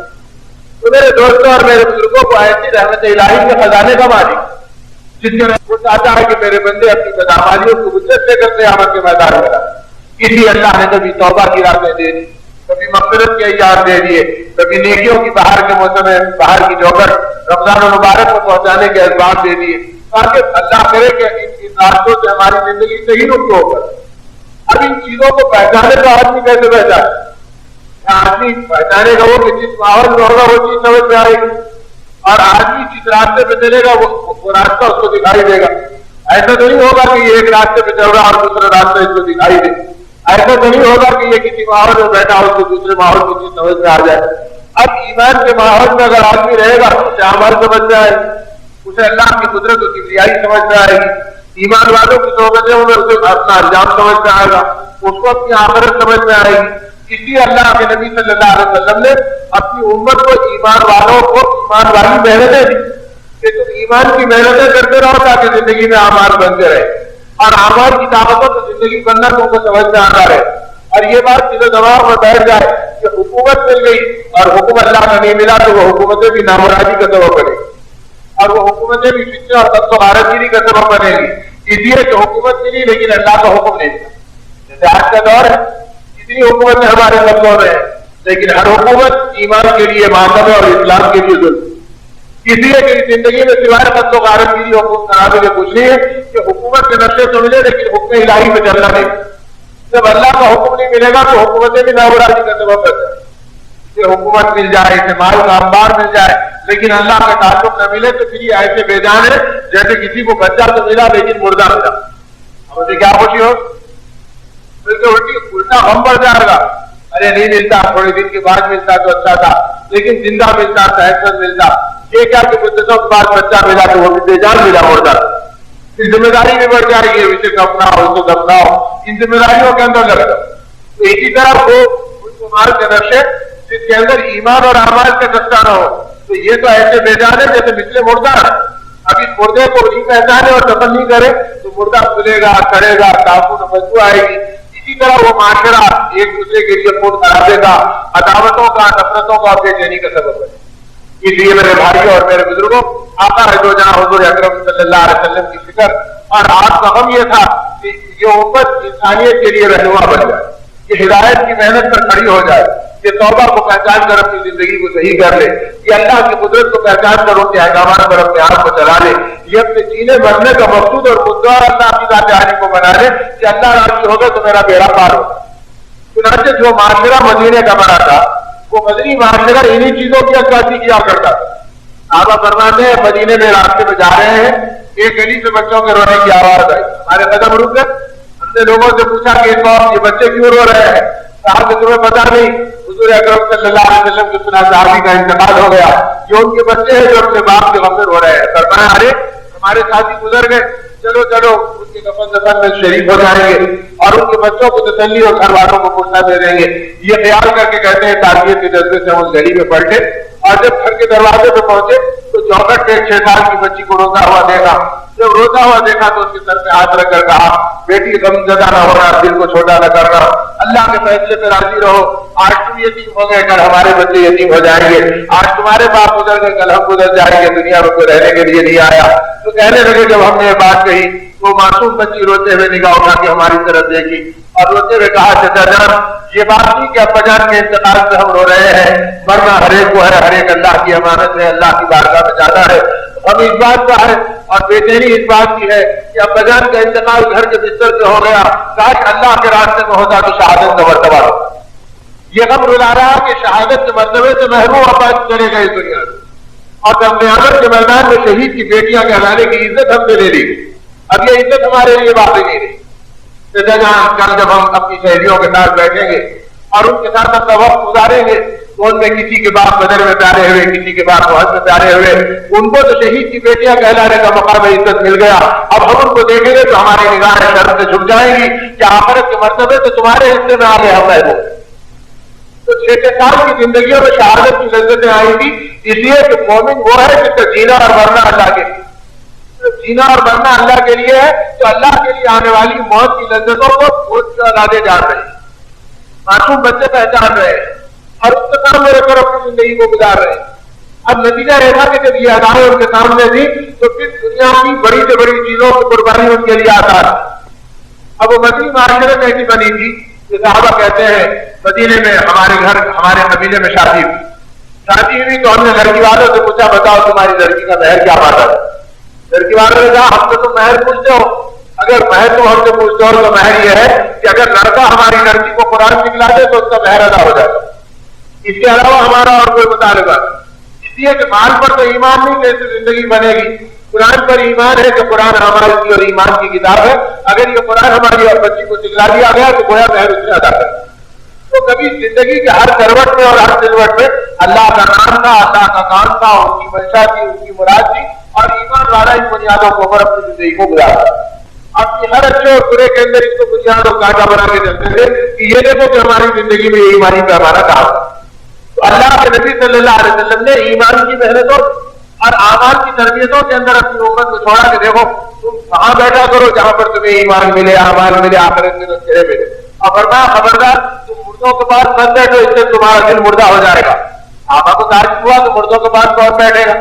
تو فرمایا اللہ کے رسول مردوں کے پاس کون بیٹھے گا؟ تو فرمایا ہر وہ مالدار جس کے اندر اس کے مال نے عقل پیدا کر دی وہ اللہ کی نگاہ میں مردہ ہے، اس کی صحبت میں تمہارا دل مردہ ہو جائے گا۔ اب مالدار کی تعریف یہ کی کہ مالدار کا مطلب نہیں کہ جہاں مجھے معیار کا مال ہو، جس کے اندر دنیا کی طرف ہے کہ میری دنیا بڑھ جائے اور اسی کو عزت و ذلت کا پیمانہ بنایا، اس کا دل مردہ ہے، اس کی صحبت میں بیٹھنے سے اپنا ایمان بھی مردہ ہوگا۔ لیکن سوال یہ کہ میری صحبت میں بیٹھنے سے کسے ایمان ملے گا؟ میں بھی اسی میری دنیا کا طرفدار بن گیا ہوں۔ آج معاشرہ عزتیں کے اوپر کہ جن چیزوں سے اللہ کے نبی صاحب نے بچایا کہ ان سے بچ کر اور ان چیزوں میں اپنا جی لگانے سے اپنے آپ کو بچاؤ اور ایمان کی محنت کرو، اللہ کا کلمہ بلند کرو اور یہ سمجھو کہ تم اللہ کے حکم کو پورا کریں گے، اللہ تمہاری راحتوں کو پورا کرے اور تمہاری ضرورتوں کو پورا کرے۔ اور اعلان کر دیا، دنیا سے نگاہوں کو اتنا بلند فرما دیا، رضی بالقلیل من المال رضی اللہ سبحانہ وتعالی بالقلیل من الاعمال، اور کما قال آپ نے فرمایا یاد رکھنا جو آج کی دنیا کے اندر اللہ سے چھوڑے مال پر راضی ہو جائے گا، اللہ پاک آخرت میں اس سے چھوڑے اعمال پر اس سے راضی ہو جائے گا۔ یہ کہیں گے ہمارے بندے ہم نے اپنی مشیت سے کسی کو کم کسی کو زیادہ دیا اور تم نے اپنی کمی کو دیکھ کر ہم سے بدگمان نہیں ہوا، ناشکری نہیں کیا، بے صبری نہیں کیا اور ہماری اطاعت پر اپنے قدم دبائے رکھا۔ جب تو ہماری چھوٹی دنیا پہ راضی ہو گیا تو آج ہم تیرے تھوڑے دین پر راضی ہے، تیرے لیے حساب معاف اور جنت کا راستہ تو اس وقت آدمی کو پتا چلے گا۔ اور یہ مزاج اس امت کا اسی دنیا میں دیا گیا کہ یہ چیزیں تمہاری مطلوبی نہیں اور تمہاری محبوب اور مقصودی نہیں، اس سے اپنی نگاہوں کو بدل کر کے چلو اور اپنی آخرت کو سامنے رکھو۔ اس لیے صحابہ کرام رضوان اللہ علیہم کے ہاں اعمال بنانے والا راستہ جب سامنے آیا تھا تو پھر مال بنانا نہیں بلکہ مال سے اعمال بنانا، دنیا سے آخرت بنانا، اعمال سے ایمان بنانا۔ اب وہ زندگی کی مشین کچھ اور تھی، ہماری زندگی کی مشین کچھ اور ہوگی۔ یہ تو بے دینیت کا راستہ تھا جس کے اندر خواہشات آدمی کے مطلوب ہو اور آخرت سے انسان غافل اپنی زندگی کو گزار رہا۔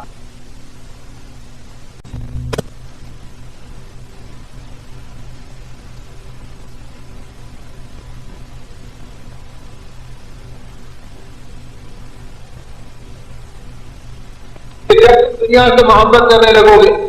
اور موت تم کو بھول جاؤ گے اور اس سے کراہیت کرنے لگو گے تو یہ دور ایسا ہوگا کہ اس دور کے اندر دنیا کی قومیں تمہارے اوپر ایسے ٹوٹ پڑے گی جیسے بھوکے کتے ہڈیوں میں ٹوٹ پڑتے ہیں۔ اس طرح دنیا کی قومیں تمہاری عزتوں پر، تمہاری قوتوں پر، تمہاری تدبیروں پر، تمہاری اسکیموں پر، تمہاری محنتوں پر ایسے ٹوٹ پڑیں گی جیسے بھوکے کتے ہڈیوں میں ٹوٹتی، ویسے اس امت کی کوئی حیثیت باقی نہیں۔ آپ فرماتے ہیں کہ ہمارے خوشیاں ہم سے پیون پہ 18 پیون ہے جس میں چمڑے کا ایک پیون لگا ہوا۔ ابو عبیدہ نے فرمایا امیر المومنین میں اور تو کچھ آپ سے نہیں کہتا، اتنا آپ سے کرتا ہوں کہ ایک جوڑا آپ میرا پہن لیجئے اور جب ان حکام سے ملاقات کر کے لوٹ جائیں تو میرا جوڑا آپ مجھے لوٹا دیجیے. یہاں جوڑا بنانے کی فرمائش نہیں کرتا, رکھنے کی فرمائش نہیں کرتا, تو اسے پہن لیجئے اور اس کے بعد اسے لوٹا دیجیے. حضرت عمر رضی اللہ عنہ نے فرمایا ایک نظر دیکھا ابو عبیدہ بن الجراح رضی اللہ عنہ, اور اس لیے کہ امین الامہ کا لقب ملا تھا اللہ کے رسول صلی اللہ علیہ وسلم کی بارگاہ نبوت سے, اور دنیا میں جنت کی بشارت ملنے والوں میں حضرت ابو عبیدہ بھی تھے. آپ نے فرمایا علیہ وسلم نے مجھے بتلا دیا, اس لیے میں خاموش ہوں. تمہاری جگہ اگر اور کوئی کہتا تو عمر کا گھوڑا ہوتا اور اس کی پیٹھ ہوتی اور میں اسے ایسی سزا دیتا کہ آنے والوں کو عبرت حاصل ہو. اور کیا فرمایا میری اس بات کو لکھ کے رکھ لو, جس دن امت کا ذہن یہ بنے گا اچھے کپڑوں میں ہماری عزت ہے, اس دن یہ امت ذلیل کر دی جائے گی. تو کپڑوں میں تو عزت رکھی اور چیزوں کی بنیاد پہ تو زندگی کا بننا اور اجڑنا طے نہیں کیا, بلکہ زندگی کا سارا مسئلہ اللہ نے اعمال پر رکھا. صحابہ کی زندگی کی بنیاد یہی بنائی, اہل اللہ کی زندگی کی بنیاد یہی بنائی, اور بڑے بڑے محدثین نے جن واقعات کو جمع کیا ان میں اس بات کو بتایا کہ مہلت اعمال پر کہاں سے لے کے کہاں تک بناتے ہیں اور کہاں سے لے کے کہاں تک بگاڑتے ہیں. ان واقعات عبرتناک میں ایک واقعہ یہ بھی لکھا کہ ایک شخص تھا, ایک بیوی تھی, اور وہ بیوی اپنے شوہر کے انتظار میں بیٹھی کچھ اچھے رضاؤں کا دستر تیار کر کے کہ شوہر اب آئے گا جب آئے گا, یہاں تک کہ شوہر پہنچا. اور جب شوہر پہنچا تو اس نے اس کو دستر پہ بٹھایا اور اس نے بھی کہا کہ بھوک لگ رہی ہے, دستر جلدی لگا دو. جب دستر چنا ہوا تیار تھا یہ بیٹھ کر رکما اٹھایا, اتنے میں دروازے پہ آواز آئی میں کئی وقت کا فاقہ زدہ ہوں, اللہ کے لیے مجھے کھانے کو کچھ دے. اس نے فوراً اپنے اٹھے ہوئے نوالے کو روکا اور کہا اس پورے دستر کو اٹھا کر اس اللہ کے نام پہ مال کو دیا. بیوی نے کہا اللہ تمہارے حال پر رحم کرے, یہ میں نے تمہاری محبت میں جوڑا ہے, اسے دینے کے لیے بہت کچھ اور ہے میں دے دوں گی. کہا نہیں, اس نے میرے مولا کا نام اس درد سے پکارا ہے کہ آج غیرت آتی ہے جو اپنے لیے پسند ہے وہ اللہ کے لیے آج دے دے. اس کھانے کو اٹھا کر پہلے تھی اللہ کے نام پہ مانگنے والے کو دیا. بیوی شوہر کی اطاعت میں اس دستر کو چھوڑی اور باہر سائل پکارنے والے کو دینے کے لیے آگے بڑھی. جب دروازے پہ اس نے دینا شروع کیا تو ایک دم اس کی زبان سے ایک چیز نکلی اور بے ہوش ہو کے گر پڑی. شوہر دوڑا ہوا گیا اور جا کر اس کو تھاما, یہاں تک کہ تھوڑی دیر میں اسے ہوش آیا, سائل جا چکا تھا. اس کے بعد اس نے اس سے پوچھا کہ اچانک تمہاری طبیعت کیوں بگڑی اور تمہاری زبان سے چیز کیوں نکلی. اس نے کہا یہ میری زندگی کی بڑی درد بھری داستان ہے, للہ مجھ سے اس مسئلے کے اندر کچھ نہ پوچھنا. اسے اور چیز جو اس نے کہا آخر کچھ تو بتا کہ آخر یہ کیا تیری درد بھری داستان ہے, میں تو شوہر ہوں مجھے تو کچھ معلوم ہو. اس نے بہت اس کو سمجھایا اور بہلایا. تو اس نے کہا بات دراصل یہ ہے کہ تمہارے ساتھ میری زندگی کے اندر یہ دوسرا نکاح ہے. تم سے پہلے میں کسی اور کے نکاح میں تھی اور اس سے بھی بڑی مجھے ایسی محبت کی جیسے تم سے ہے, اور اس کے ساتھ بھی میں نے ایسی ایک مرتبہ دستر جوڑا تھا جیسے آج تمہارے لیے جوڑا, اور اس وقت بھی ہمارے دروازے پہ ایسی ایک سائل آ جا رہا, اور اس وقت جب سائل نے آواز لگائی تو میرے اس سابقہ شوہر کو غصہ آیا اور اس نے جا کر اسے اپنے گردن سے ڈھکیل دیا اور کہا کہ ہٹ یہاں سے, جب دیکھو کھانے کے وقت پہنچ جاتا ہے کوئی دروازہ تجھے نہیں ملا, نکل آگے کو چلا جا. فرمایا بس اس کو دھکا دینا. وہ دن اور آج کا دن ہماری زندگی میں زوال آیا, یہاں تک کہ حالات اتنے اجڑے اور حالات اتنے بگڑے کہ وہ مجھے اپنے نگاہ میں رکھنے کے بھی لائق نہیں رہا. آخر اس نے مجھے سلام دے کر اپنا راستہ بدل لیا اور اس کے بعد میں تمہارے نکاح کے اندر آئی ہوں. تو یہ میری زندگی کی غم بھری داستان ہے. اور آج جب میں دستر لے کے چلی دینے کے لیے تو دیتے دیتے میری نگاہ اٹھ پڑی تو میں نے دیکھا یہ وہی ساحل ہے جو کل میرا شوہر تھا. اس غم میں میری زبان سے ایک چیز نکلی اور میں بے ہوش ہوں. اس نے کہا ٹھیک ہے, جب تو نے اپنا واقعہ سنایا تو میرا بھی حال سن لے. میں قسم کھا کے کہتا ہوں میں وہی ساحل تھا جو کل تیرے دروازے پر آیا تھا, اور اس نے مجھے دھکا دیا اور دھکا بھی میری زندگی کا یادگار دھکا. اور اس دن میرے دل پہ چوٹ پڑی تو میں نے رو کر کہا مالک کب تک در در آپ پھرائیں گے, اب میں کسی کے در پہ نہیں جاؤں گا, اب آپ ہی کے در پہ رہوں گا, آپ میری زندگی کو سہارا دے دیجیے. اس دن سے اللہ نے میرے حالات بنانا شروع کیے. بناتے بناتے اتنے میرے حالات بن گئے اور اتنے میرے کاروبار پھیل گئے. یہ حالت کے اوپر کر دیا کہ اس نے نکاح سے نکالا اور میرے نکاح میں داخل کیا اور آج اسے میرے دروازے کا سائل بنا کر کھڑا. تو میرے بھائی اور میرے بزرگوں, اعمال پر حالات گزرتے بھی اتنے اور اعمال پر حالات بنتے بھی اتنے.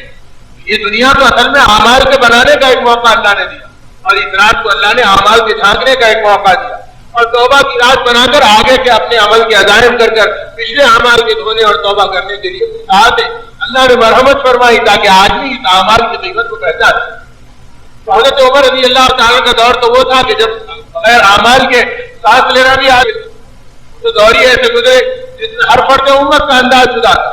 آخرت نگاہوں میں بچی تھی، وہاں ایمان کی محنتیں تھی، وہاں اپنی زندگی کے اندر اللہ کی قدرت اور کبریائی سے کپکپانا تھا، اپنے نبی کی محبت میں بے قرار اور ان کے دین کے محافظ اور ان کے اعمال کے امین بن کر اپنی زندگی کو چلانے کا جذبہ ہر ایمان والے کا یہ پہلا جذبہ تھا کہ میں اسی بنیاد پہ جی رہا ہوں اور اسی بنیاد پہ مرنا میری اپنی زندگی کی عزت کا دن ہوگا. تو وہ اعمال کے بارے میں کتنا سوچتے. چنانچہ اس کے بعد حضرت عمر رضی اللہ عنہ نے حضرت ابو عبیدہ کو ہٹا دیا. اس کے بعد جب آگے بڑھے تو آگے کی منزل پہ یہ ہوا کہ وہ آخری منزل جس قدام کے اوپر اب حکام یہودیوں سے ملاقات ہوگی بیت المقدس کے، تو اس وقت ساری غلام کے بیٹھنے کی تھی اور حضرت عمر رضی اللہ عنہ کے چلنے کی. غلام کو جب پتا چلا کہ یہ آخری منزل ہے اور اس منزل کے اختتام کے اوپر یہ ہوگا، صحابہ کو واقف تھے. صحابہ نے کہا امیر المومنین یہ آخری منزل ہے اور آپ غلام کو بٹھا رہے ہیں. فرمایا ہاں عمل ہم کر رہے ہیں، فیصلہ اوپر والا کرے گا. اللہ کے قبضے میں ہے، ان کے قبضے میں کچھ نہیں، تم ان سے متاثر مت ہو. غلام رو کے کہہ رہا امیر المومنین واپسی میں 2 منزل آپ مجھے بیٹھنے کا موقع دے دی،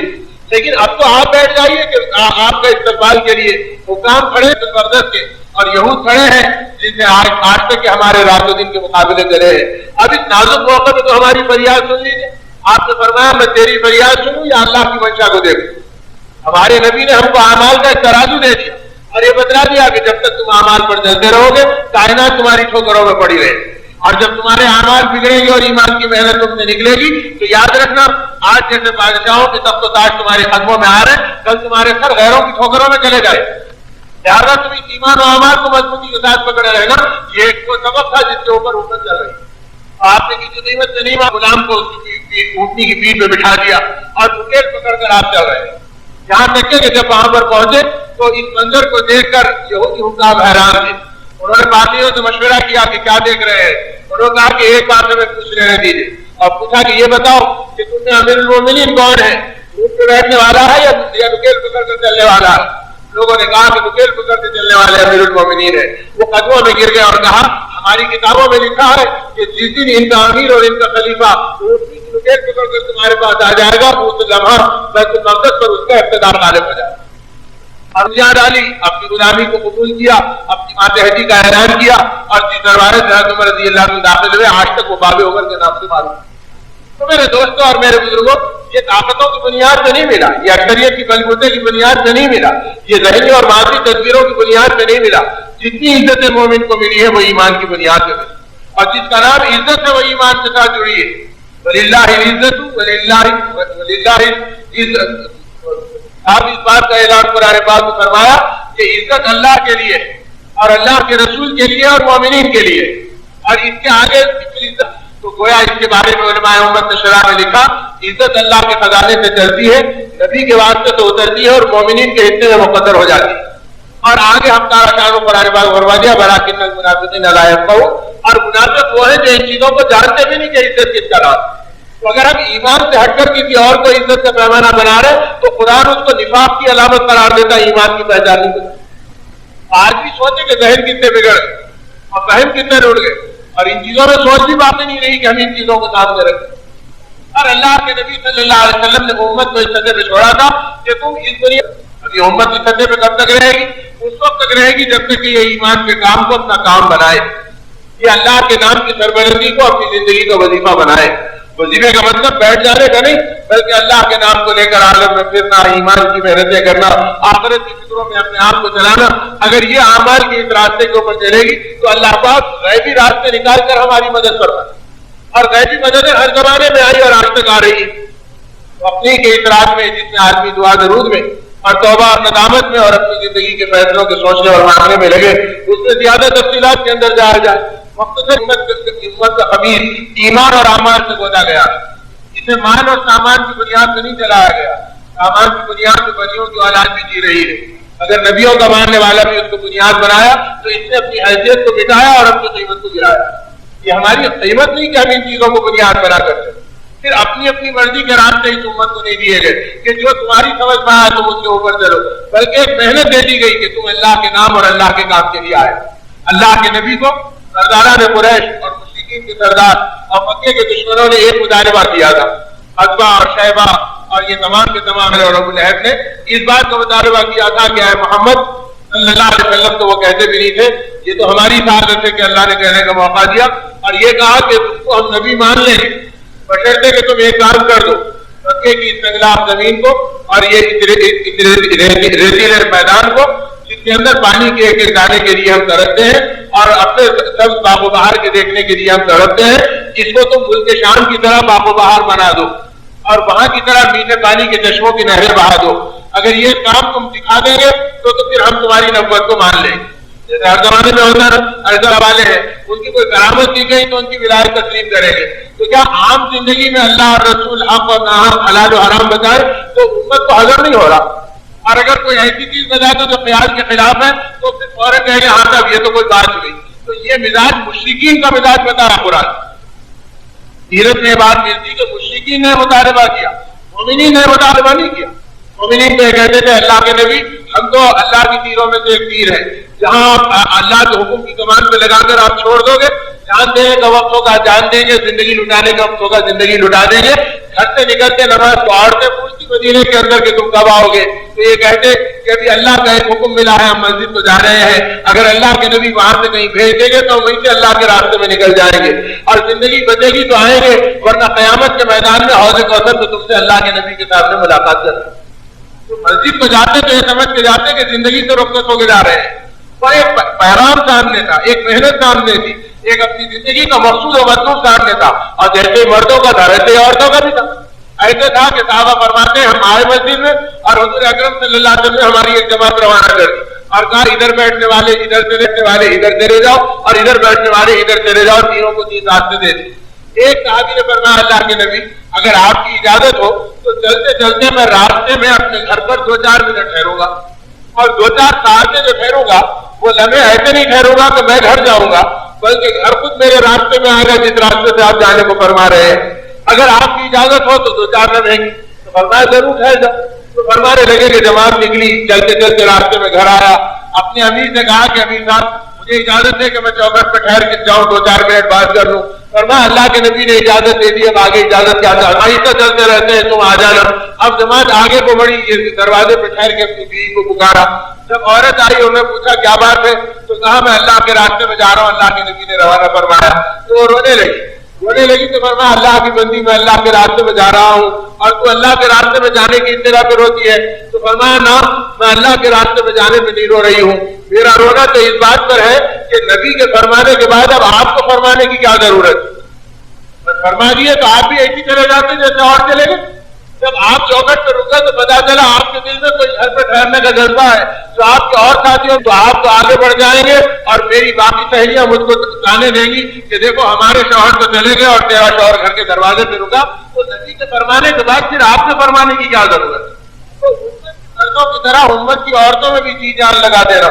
اور دین اور ایمان کی نسبت سے تصور جٹا دینا، اس کا ایک ذوق امت کے اندر بنا تھا، اور ان فکروں کے اوپر جان کا دے دینا، زندگی کا لگا دینا ایمان والوں کے لیے آسان تھا۔ تو وہ تو نماز کو آتے تھے اس فکر کے ساتھ آتے تھے، تو ہر عمل کے اندر وہ ان چیزوں کو سوچتے تھے کہ اللہ عمل کے اندر کوئی ایسا بگاڑ نہ آ جائے۔ تو یہ اعمال گورنری پر رہ کر، خلافت پر رہ کر اور کے اندر رہ کر اور اپنی ساری چیزوں کے بیچ میں رہ کر وہ یہ دیکھتے تھے کہ ہمارے اعمال بن رہے ہیں، ہمارے اعمال بگڑ رہے ہیں۔ ایک چیز نہیں، امام ابو حنیفہ رحمۃ اللہ علیہ قبرستان چلے،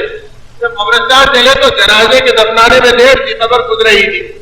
دھوپ تیز آ رہی تھی، کچھ لوگ ایک دیوار کا سایہ بھی تھا اس میں ٹھہر گئے۔ جب دیوار کے سائے میں ٹھہر گئے تو آپ دھوپ پہ کھڑے رہے، تو کچھ شاگردوں نے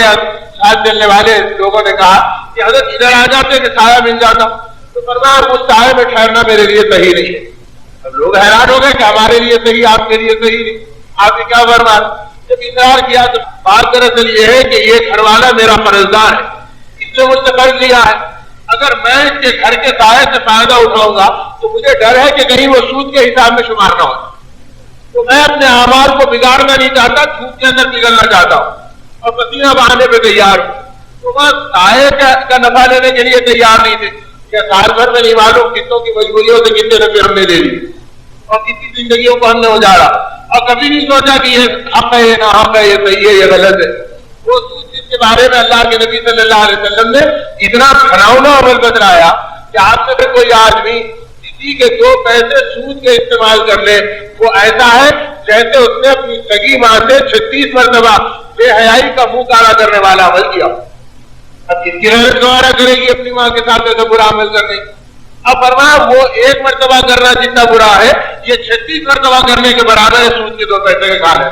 ارے صاحب یہ سود کیسا, وہ سود کیسا, وہ سود کیسا. ہم نے نام بدل دیا تو سمجھے کہ ہاتھ بھی بدل گیا, اللہ میاں بھی بدل گئے. اب تو چاہے کر لو جیسے چاہے کر. میرے دوستوں اور میرے بزرگوں, ہمارے نقطے صحیح رہی, جہاں ہماری فکریں صحیح رہی, صحیح رہی, ہمارے دیکھنے کے پیمانے بالکل بدل گئے. حضرت عمر رضی اللہ تعالیٰ عنہ کی خدمت میں مال غنیمت آیا, آپ تو اسے تقسیم کرنا شروع کیا. تقسیم کرتے کرتے جتنے سے سب کو دیا. اس میں آپ کے ساتھ زیادہ بھی تھے, حضرت حسن حسین رضی اللہ تعالیٰ عنہ بھی تھے, حضرت اسامہ ابن زید رضی اللہ تعالیٰ عنہ بھی تھے. جب آپ نے سب کو تقسیم کیا تو آپ کے صاحبزادے عبداللہ بن عمر رضی اللہ عنہ فرماتے ہیں مجھے تھوڑا سا کھٹکا ہوا, یہ کیا بات کہ ہم تو برابر کے شریک ہیں, لیکن جب تقسیم کا وقت آیا تو امیر المومنین نے حضرت حسن حسین رضی اللہ تعالیٰ عنہ کو زیادہ دیا اور مجھے ان کے مقابلے میں کم دیا. آپ کی بنیاد پر آپ آگے بڑھے اور تقسیم بھی برابر کی ہوتی. یہ کیا بات کہ آپ نے ان کو زیادہ دیا اور مجھے کم دیا. تو فرمایا جب میں نے یہ بات کہی تو ابا جان کی آنکھوں میں آنسو آ گئے. حضرت عمر رضی اللہ عنہ فرمایا کہ بیٹا تو نے کیسی عجیب بات پوچھی. پھر فرمایا کہ بیٹا یاد رکھ تیرا باپ علی جیسا نہیں اور تیری ماں فاطمہ جیسی اور تیرے نانا رسول اللہ صلی اللہ علیہ وسلم جیسے نہیں. میں نے اللہ کے نبی کی اور نبی کے گھرانے کی نسبت کو اپنی نسبت سے فوقیت دی تاکہ قیامت کے دن تیرے باپ کو اپنے نبی کے سامنے شرمندگی کا معاملہ نہ ہو. اس لیے میں نے ان کو اضافہ دیا اور تجھے کم دیا. فرمایا فوراً میرے دل کو اطمینان ہوا کہ معاملہ ٹھیک ہے. پیچھے ہٹا کے رک گیا اور کہا بدن یہ بات تو سمجھ میں آ گئی, لیکن یہ نہیں سمجھ میں آیا کہ اسامہ تو غلام کے بیٹے ہیں, غلام زادے, اور آپ نے غلام زادے کو خلیفہ زادے پہ ترجیح دے دی اور ان کو زیادہ دیا اور مجھے کم دیا. فرمایا اتنا کہنے پہ امیر المومنین کی چیخیں نکل گئی اور رو کے فرمایا بیٹا تو نے کہا سوال کیا. اور پھر فرمایا سن لے تیرے باپ نے 20 مرتبہ اسامہ کو رسول اللہ صلی اللہ علیہ وسلم کی گود میں بیٹھا ہوا دیکھا ہے اور اللہ کے نبی صلی اللہ علیہ وسلم کو اسامہ کو پیار لیتے ہوئے دیکھا ہے. بتا تجھے کبھی نبی کا گود اور نبی کا پیار ملا ہے؟ میں نے اپنے پیار پر آقا کے پیار کو ترجیح دی ہے اور آقا کے گود کو ترجیح دی ہے. کیا تو قیامت کے دن تو اپنے باپ کی رسوائی کو پسند کرے گا؟ فرمایا مجھے بھی رلایا, خود بھی روئے اور میں سر جھکا کے آگے بے شک آپ کا تسلیم کرنا یہ میرے دل کو تسلیم کر گیا کہ آپ نے حق کیا. تو میرے دوستوں اور میرے بزرگوں, اس بنیاد میں ان کی نگاہیں دیکھ کے آج ہماری نگاہیں بالکل بچل. ہم تو صرف باپ کے, بیٹے کے اور خون کے رشتے کو دیکھتے ہیں, ایمان کا رشتہ, آخرت کی فکریں, اللہ کے نام کی سربلندی, الہ کلمۃ اللہ, حق کی بنیادوں سے زندگیاں خالی ہو گئی. فرعونی جذبات کی طرح شادیوں کے اوپر مال لٹ سکتا ہے, ہارونی جذبات کی طرح دعوتوں پہ مال لگ سکتا ہے, لیکن حقیقی حاجت مند کے ایک لقمہ سے اس کی حالت کو در کرنے کے لیے ہماری زندگیاں تیار و آمادہ. ہم جانتے ہی نہیں کہ مال کا خرچ کیسے بتایا گیا. اب تو مال کا خرچ اتنا معلوم ہوتا کہ بھئی زکات دے دو تو میں مال کا حق ادا ہو گیا. ارے زکات دینے کے بعد مال کا حق شروع ہوگا, ادا نہیں ہوا. زکات تو وہ تھا جو ہر حال میں دینا تھا, اور زکات دینے کے بعد اب مال کا حق شروع ہوگا. اپنے پہ کتنا لگاؤ گے, اللہ کے دین پہ کتنا لگاؤ گے, اور ایمان کے کاموں پہ کتنا لگاؤ گے, اور قربا پروری پہ کتنا لگاؤ گے, حاجت مندوں پہ کتنا دو گے, ضرورت مندوں پہ کتنا دو گے. اب یہاں سے مال کے اعمال شروع ہو, اور پھر اپنی ذات پہ کتنا لگاؤ گے. ذات کے لیے پابندیاں ہیں کہ لگاؤ تو حدود میں لگاؤ, اس میں اسراف مت کرو, اس میں ناجائز مت لگاؤ, اس میں غلط مت لگاؤ, اور جتنا لگانا ہے وہ حاجت مندوں پہ لگاؤ, غریبوں پہ لگاؤ, بیواؤں پہ لگاؤ, مسکینوں پہ لگاؤ, اللہ کے دین کی سربلندی پہ لگاؤ, الہ کلمۃ اللہ پہ لگاؤ. اس کے لگانے کے لیے حلال مال ملا. اب یہاں جو ہے کہ زکات جس دن ختم ہو گئی اس دن ایسے معلوم ہوتا کہ ہم اور فقیر ایک ساتھ میں بیٹھ گئے. وہ بھی کہتا مال چاہیے, ہم بھی کہتے ہیں مال چاہیے. ارے بھائی حاجت میں کل آنا تھا, اب تو زکات کا وقت ختم ہو گیا. کیا مطلب زکات کے بعد ہمارے پاس دینے کی گنجائش نہیں, اب ہم بھی فقیر ہیں دنیا میں. فرق یہی ہے, ایک فقیر ہے, یہ کروڑپتی فقیر. فرق یہی ہے کہ مسجد کے فٹ پاتھ پہ بیٹھنے والا فقیر ہے اور یہ کاروں میں پھرنے والا فقیر ہے, لیکن مال کی طرفداری میں دونوں برابر. اور غنی اللہ کی نگاہ میں وہ ہے جو اپنے مال کو اللہ کی امانت سمجھ کے اللہ کے نام پر اور دین کے کام کے اوپر لگانے والا بنے. اب صحابہ کی زندگیاں, اولیاء امت کی زندگیاں بھری پڑی ہیں کہ انہوں نے مال کن کن پہ خرچ کیا, کب کب خرچ کیا, کیسے خرچ کیا. تو میرے بھائیوں اور میرے بزرگوں, اصل میں مال اور جان جو اللہ کی زبردست امانتیں ہیں, آج اس کا محور بدل گیا. تو اپنے اعمال کی لٹیا ڈوب گئی اور ایمان کا چراغ گل ہو گیا. اب یہ ایمان اتنا لگا جو ایمان ہم کو جھوٹ سے نہیں روکتا, بدنگاہی سے نہیں روکتا, مسجدوں کی طرف پلٹنے کی طاقت نہیں دیتا, اللہ کے گھر میں آنے کا موقع نہیں دیتا, ایمان سیکھنے کی صلاحیت نہیں دیتا، نبی کی اداؤں کو اختیار کرنے کی صلاحیت نہیں دیتا۔ اب ایک طرف کلمہ بھی ہے، ایمان کا نعرہ بھی ہے، اور زندگی کی نشے و فراز اور رہن سہن، کھانا پینا اور پہننا اوڑھنا وہ ہے جو یہود و نصارہ کی سرحدوں میں اور کفر کی بارڈروں میں ملا گیا، اور سمجھ میں نہیں آ رہا کہ زندگی کہاں سے کہاں چلے۔ میرے دوستوں اور میرے بزرگوں، ہمارے آقا رسول اللہ صلی اللہ علیہ وسلم کی تمنا اور آپ کی فکر یہ تھی کہ یہ امت بس رات دن ایمان کی فکر کرے اور آخرت کی فکروں میں زندگی گزارے۔ آپ غیروں کے لیے فکر کی، اتنی غیروں کے لیے فکر کی کہ صحابہ فرماتے ہیں کہ یہودی نوجوان کو یاد کیا جو راستوں میں کانٹے بچھانے میں شریک ہو، منصوبے بنانے میں شریک، اور آپ کی مخالفت میں شریک، اور آپ کے اطلاعات کو پہنچانے میں شریک، اور آپ نے فرمایا ارے وہ جو نظر آتا تھا نظر نہیں آ رہا، کیا بات ہے؟ حضرت عبداللہ ابن مسعود اور حضرت انس رضی اللہ تعالیٰ عنہ فرماتے ہیں کہ ہم نے کہا اللہ کے نبی وہ بیمار ہے اس وجہ سے نظر نہیں آ رہا آپ کو۔ فرمایا ارے وہ بیمار پڑ گیا اور تم نے مجھے خبر بھی نہیں دی، مجھے لے چلو میں اس کی عیادت کروں گا۔ اب صحابہ حیران ہیں، انبیاء کا امام، کائنات کا سردار سرور کونین کس کے پاس جانے کے؟ وہ جو آپ کے بالمقابل زندگیوں کو بلا رہا ہے۔ فرمایا مجھے لے چلو میں اس کی خیر خبر لیتا، میں اس کی دوسرے میں کام آتا، مجھے تم نے پہلے نہیں کہا۔ فوراً آپ تیار ہو گئے، آمادہ ہو گئے اور اس کے گھر تک پہنچ گئے، آواز دی۔ گھر والوں نے پوچھا کون ہے؟ فرمایا محمد رسول اللہ۔ اب گھر والے حیران ہیں کہ یہ ہمارے گھر کیسے آ گئے؟ فرمایا مجھے پتا چلا کہ تمہارا بیٹا بیمار ہے، میرا دل بے چین ہو گیا، مجھے ایک بار اس کا دیدار کرا دو، اگر دوا کہو تو میں لا کے دے دوں، خدمت کہو تو میں کرنے کو تیار ہوں، اگر تم خدمت میں بیٹھے تو میں پانی لا کے دے دوں گا، اگر تمہارے گھر میں کھجورے نہیں ہیں تو میں کسی چیزیں مانگ کر لا دوں گا اور تم کو پہنچا دوں۔ گھر والے حیران ہیں کہ یہ کون ہے جو ہمارے گھر محبتوں کا مجسم بنا اور بے قراریوں کا ایک منبع اور خزانہ لاوے کی طرح پھوٹ رہا ہے، اور آپ کھڑے ہیں۔ انہوں نے دروازہ کھولا اور آپ گئے اور جا کے اس نوجوان کو دیکھا جو بستر میں پڑا تھا، آپ اس کو پیشانی پہ ہاتھ رکھ کے بیٹھ گئے، اس کے لیے دعا کی اور اس کے چہرے کو دیکھتے رہے۔ تھوڑی دیر میں نگاہ نبوت تاڑ لی کہ یہ مرض اس کا مرض موت ہے اور تھوڑی دیر میں دنیا سے جانے کے قریب ہے۔ آپ کی آنکھوں میں آنسو آ گئے۔ اس نے کہا کہ محبت کیوں رکھتے ہو؟ فرمایا کیا اب بھی تو مجھ کو نہیں پہچانے گا؟ اب بھی وقت ہے کہ تو میرا کلمہ پڑھ دے، تیری نجات ہو جائے گی، تجھے آخرت کی راہ مل جائے گی، تیرے لیے جنت استقبال کرے گی۔ جس محبت اور خلوص میں آپ نے بے قرار ہو رکھی اور جنت کا استحضار بٹھایا تو وہ بھی بے قرار کچھ کہہ نہیں سکتا تھا۔ نگاہیں اٹھا کے اس نے اپنے باپ کی طرف دیکھا، اس کے پورے باپ کا دل بھی اس محبت کے اور اس اخلاق کے منظر سے پگھل رہا تھا۔ اس نے فوراً کہا کہ ارے بیٹے ہم کچھ نہیں کہتے، اگر اس میں تجھے سکون ہے تو تجھے اختیار کر لے، تجھے اختیار ہے، آزادی ہے۔ تو اتنا کہنا تھا، ایک دم کھلی، اس نے کہا اشہد ان لا الہ الا اللہ واشہد انک محمد رسول اللہ، میں گواہی دیتا ہوں اللہ کے علاوہ کوئی معبود نہیں اور بے شک تم اللہ کے رسول ہیں، رسول کے علاوہ کی تمہیں حوصلہ نہیں کہ ایسے وقت کے اوپر بھی آ کر اور کچھ خیریت پوچھے۔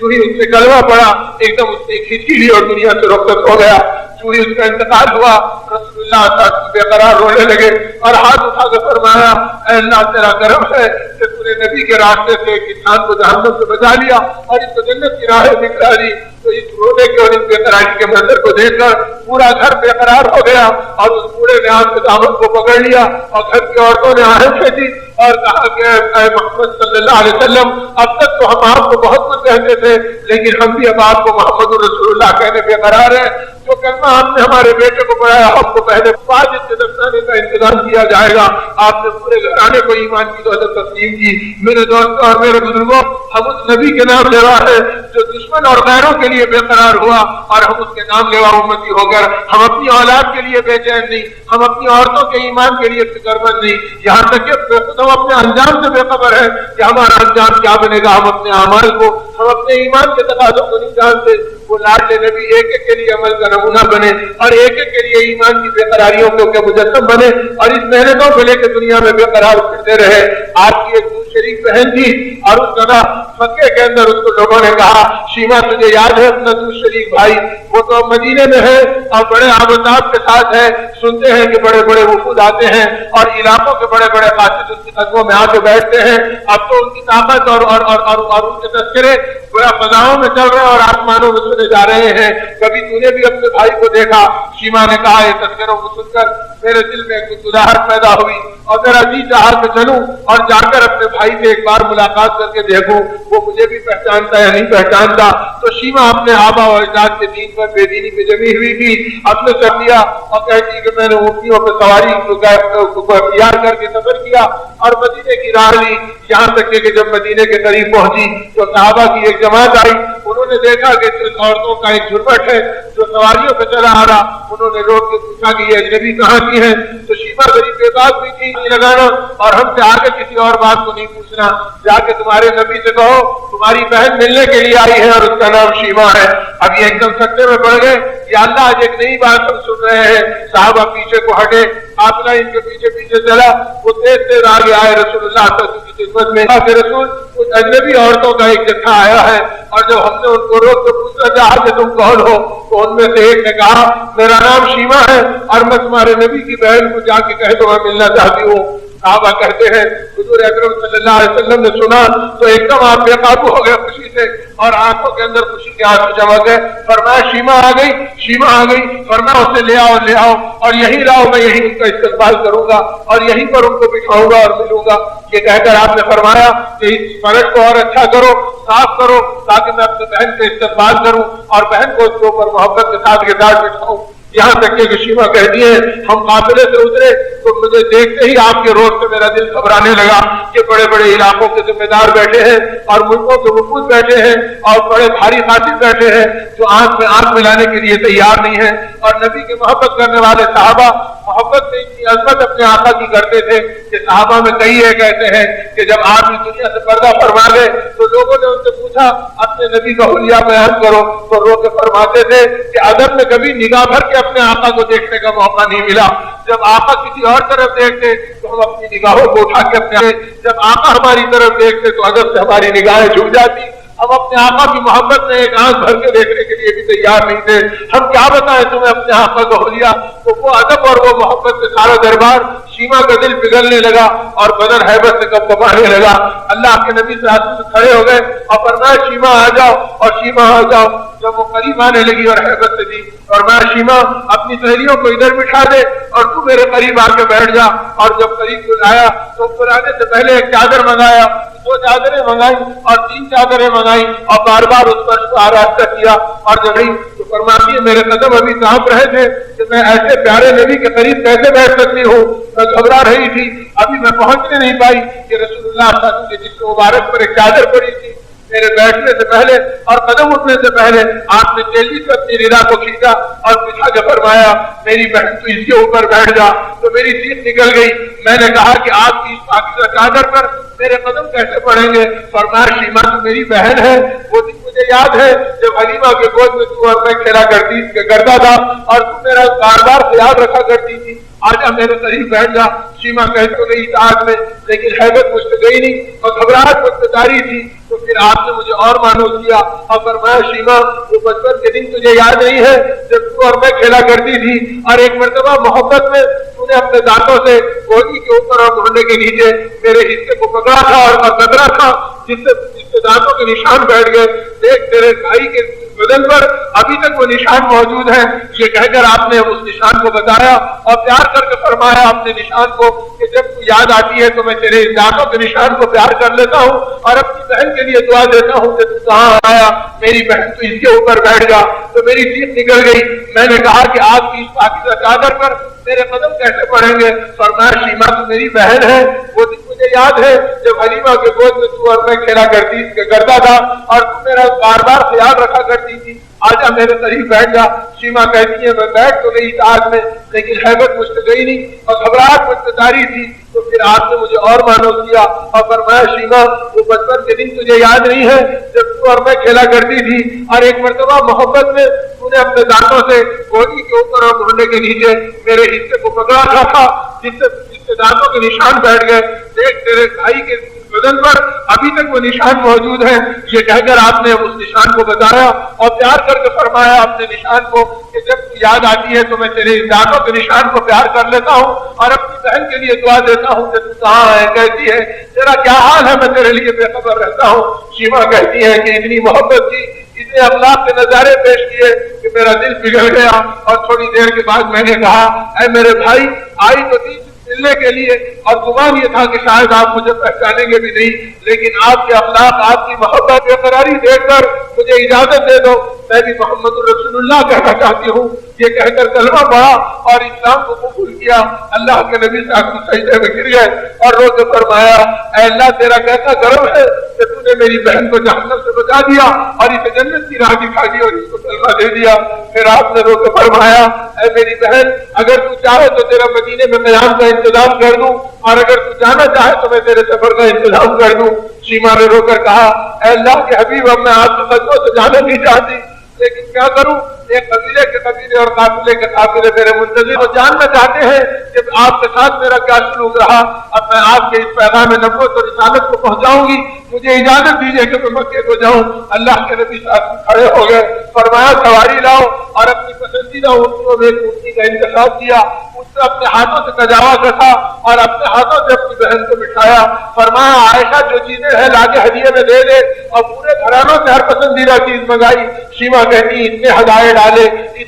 ڈالے کہ اونٹی کی پوری پیٹ لگ گئی، اور اس کے بعد آپ نے اس اونٹی کی بات پکڑی اور فرمایا شیما چلو، تمہارا نبی تم کو عادت کرے گا۔ تو شیما نے رو کر کہا، اے میرے بھائی، اے اللہ کے رسول، مجھے اتنا بڑا گستاخ مت بنائیے، آپ پیدل چلے اور میری اونٹی کی نکیل پکڑ کر چلے، اور میں بیٹھی رہوں، یہ نہیں ہو سکتا، آپ یہیں رک جائیے۔ فرمایا شیما تھوڑی دیر اپنے بھائی کو دل ٹھنڈا کر لینے دے اور مجھے تیرے ساتھ چلنے دے۔ فرمایا اللہ کے رسول اگر آپ چلنا چاہیں تو آپ بیٹھ جائیے اور میں پیدل چلوں۔ فرمایا نہیں شیما، صحابہ کہتے ہیں مسجد نبی سے مسجد قباء تک 3-4 کلومیٹر کا فاصلہ، تو جہاں سے سردار انبیاء کے امام صلی اللہ علیہ وسلم پیدل چلے اور وہاں تک رخصت کیا، بہنیوں کے ساتھ وہاں سے آپ لوٹ کر آئے۔ جب شیما مکے کو پہنچی ہے تو شیما کہتی ہے کہ قافلے منتظر تھے اور گھرانے کھڑے تھے کہ شیما آ رہی ہے، پوچھو مدینے کا کیا حال ہے اور اس کے بھائی کی کیا کیفیت ہے۔ جب پوچھا تو شیما نے اونٹی کی پیٹھ پہ بیٹھے بیٹھے کہا،